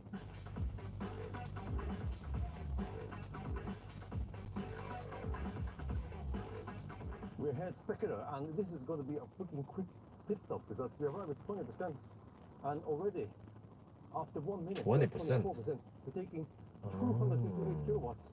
I need to charge around 30. On the calculation, the best deal. Yeah, this is how it is. Still taking 250 kilowatts. The doors are closed at night. We're kidding. So it's only 170 now. 42, 6 minutes charging stop. Let's go. Okay, so I did go to Speckeröd. Yeah, there was a Swedish route. We are now at Waalwijk. We arrived at 14%. My estimation was 15%. Okay, Like I kept driving with ninja. too much juice. Right? Now we're going to see how fast will it charge from. I like it. Some cars, they 270. It wasn't because the AC Wait. temporarily. Oh yeah, this is quite schnell. Okay, back in the car. I went to the restroom, came back, and as I entered the car, it sounded like the cooling stopped temporarily. Yeah, we are at 44% already. Replicated. Taking, well, it was 200, now it dropped a bit. Oh, I hope that didn't, it wasn't because the AC was interrupted. Ooh, that would be a quite clumsy well, limitation or misdesign. But I can show you that it still goes so fast. Yeah, that's strange. The battery was at 46 degrees only. I wonder if we're supposed to get 200 kilowatt right now, not 185. We can overcheck there. Okay. So we're going to drive 206 kilometers there and back again and come back to Waalwijk. And this is even the 120 zone. But the battery is quite big and it charges like a boss. So now I need to eat. I have maybe just 5 minutes to eat something. You see, I brought salad and I have to none. Eating the burger, the car on the door. It was a setup. So maybe the opening of the door messed up the cooling temporarily, and then yeah, I don't know, but okay, let's go. 21 minutes, 22 minutes. Stop. Okay, let's see. Almost 80%. According to the arc here, we should have maximum power. We are at 44 degrees Celsius in the battery. Audi muscles, but in efficiency mode you can but you have reason. We're getting that on. But if you already the old e-tron, the classic e-tron was quite popular because then I don't know, ABB and now it's Cartronic. Exactly, Quite awesome too. When the Ionity here, how is it going now? Oh, 283 kilowatt. Okay, Cadillac or something. Expensive stereo. Man, what? I went to the restaurant, came back, and after 11 minutes, Johnny, we had 50%, and we're taking 100. This is strange. Very that. Okay, 2.4. So the Audi claims 21 minutes, charging to 80%. It's charged We started at 80%. 14%, so Interesting. I went from Waalwijk straight to Zermstad, maybe. Huh? Wait. Okay. Okay, whatever. Let's go. And I feel sick. 419. Okay. Regardless, 419. 419. When we exit, there's a tiny little bit of a stretch of all-wheel drive, but that's almost insignificant. So yeah, Stop we at just count Kobe. 419 and then find a spot to sleep. I had to sleep. Okay, Okay. how they keep the heat? Oh, they still have for how long? Below where's that? Oh, sleep. I counted and we exited at 9:18. The energy here is should be 29 degrees Celsius. I must have been really tired. Holy crap. 2 or 3 jogging stops, but this when it comes to jogging stops and me, needing to stop for pee and food. So anyway, look at this. We have to charge for only around 6 hours. Oh shit! I have to hurry. I might have only around hour scanner, which is now the car. Well, before I unplug. Okay, let's go. And that was 60%. According to my calculation, this would be plenty. Quite big margin. There, yeah. 11-minute jogging stop this time. Possibly 12 before I unplug. The kilowatt hours, which is a bit weird. Maybe possibly 12 before I unplug. Okay, let's go. Well, back up round of error. We're gonna have it. Wrong. A third party. We drive 999 here. 9 hours. 9.5 hours. Wow. I should of course said 9. Yeah, it's supposed to be 9. So we have now full focus. You can smell all those cars I have there.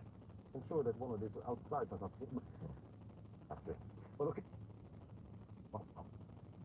The Q6 is just lower consumption. If you could also e-tron, then cars, or maybe a Series 6, but then back then, 4 or 5 years. But anyway, I think that's a bit for now. Okay. Well, hey, is the chat bugged again? Right, let me check here. Oh, you guys are probably asleep, right? I have to check out what the heck's going on. Yeah, okay, that makes sense. First, I arrived with 15-20% twice, and then I also charged to 80% twice, but this time I charged more optimally and I went deep, so that could explain how we could gain maybe 5 minutes here and there. Plus that it seems like there was slight rapid gate at Pawel or something weird going on. It seems like the charging was a bit slower than normal. That could also explain it, but also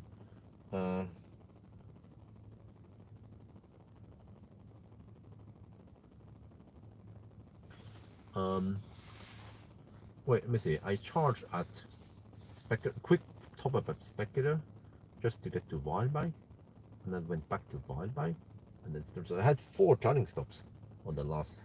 Yeah, but this time we could optimize it. It was kind of cheating a bit because we could drive back and forth and go deep, since we didn't do the Swedish route. But so that's why we could optimize it and go, yeah, 3 stops.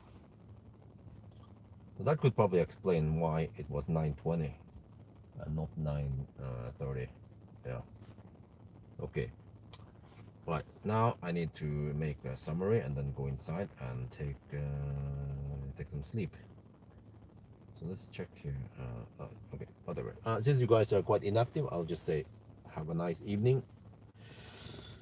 I'll talk to you guys later. Yeah.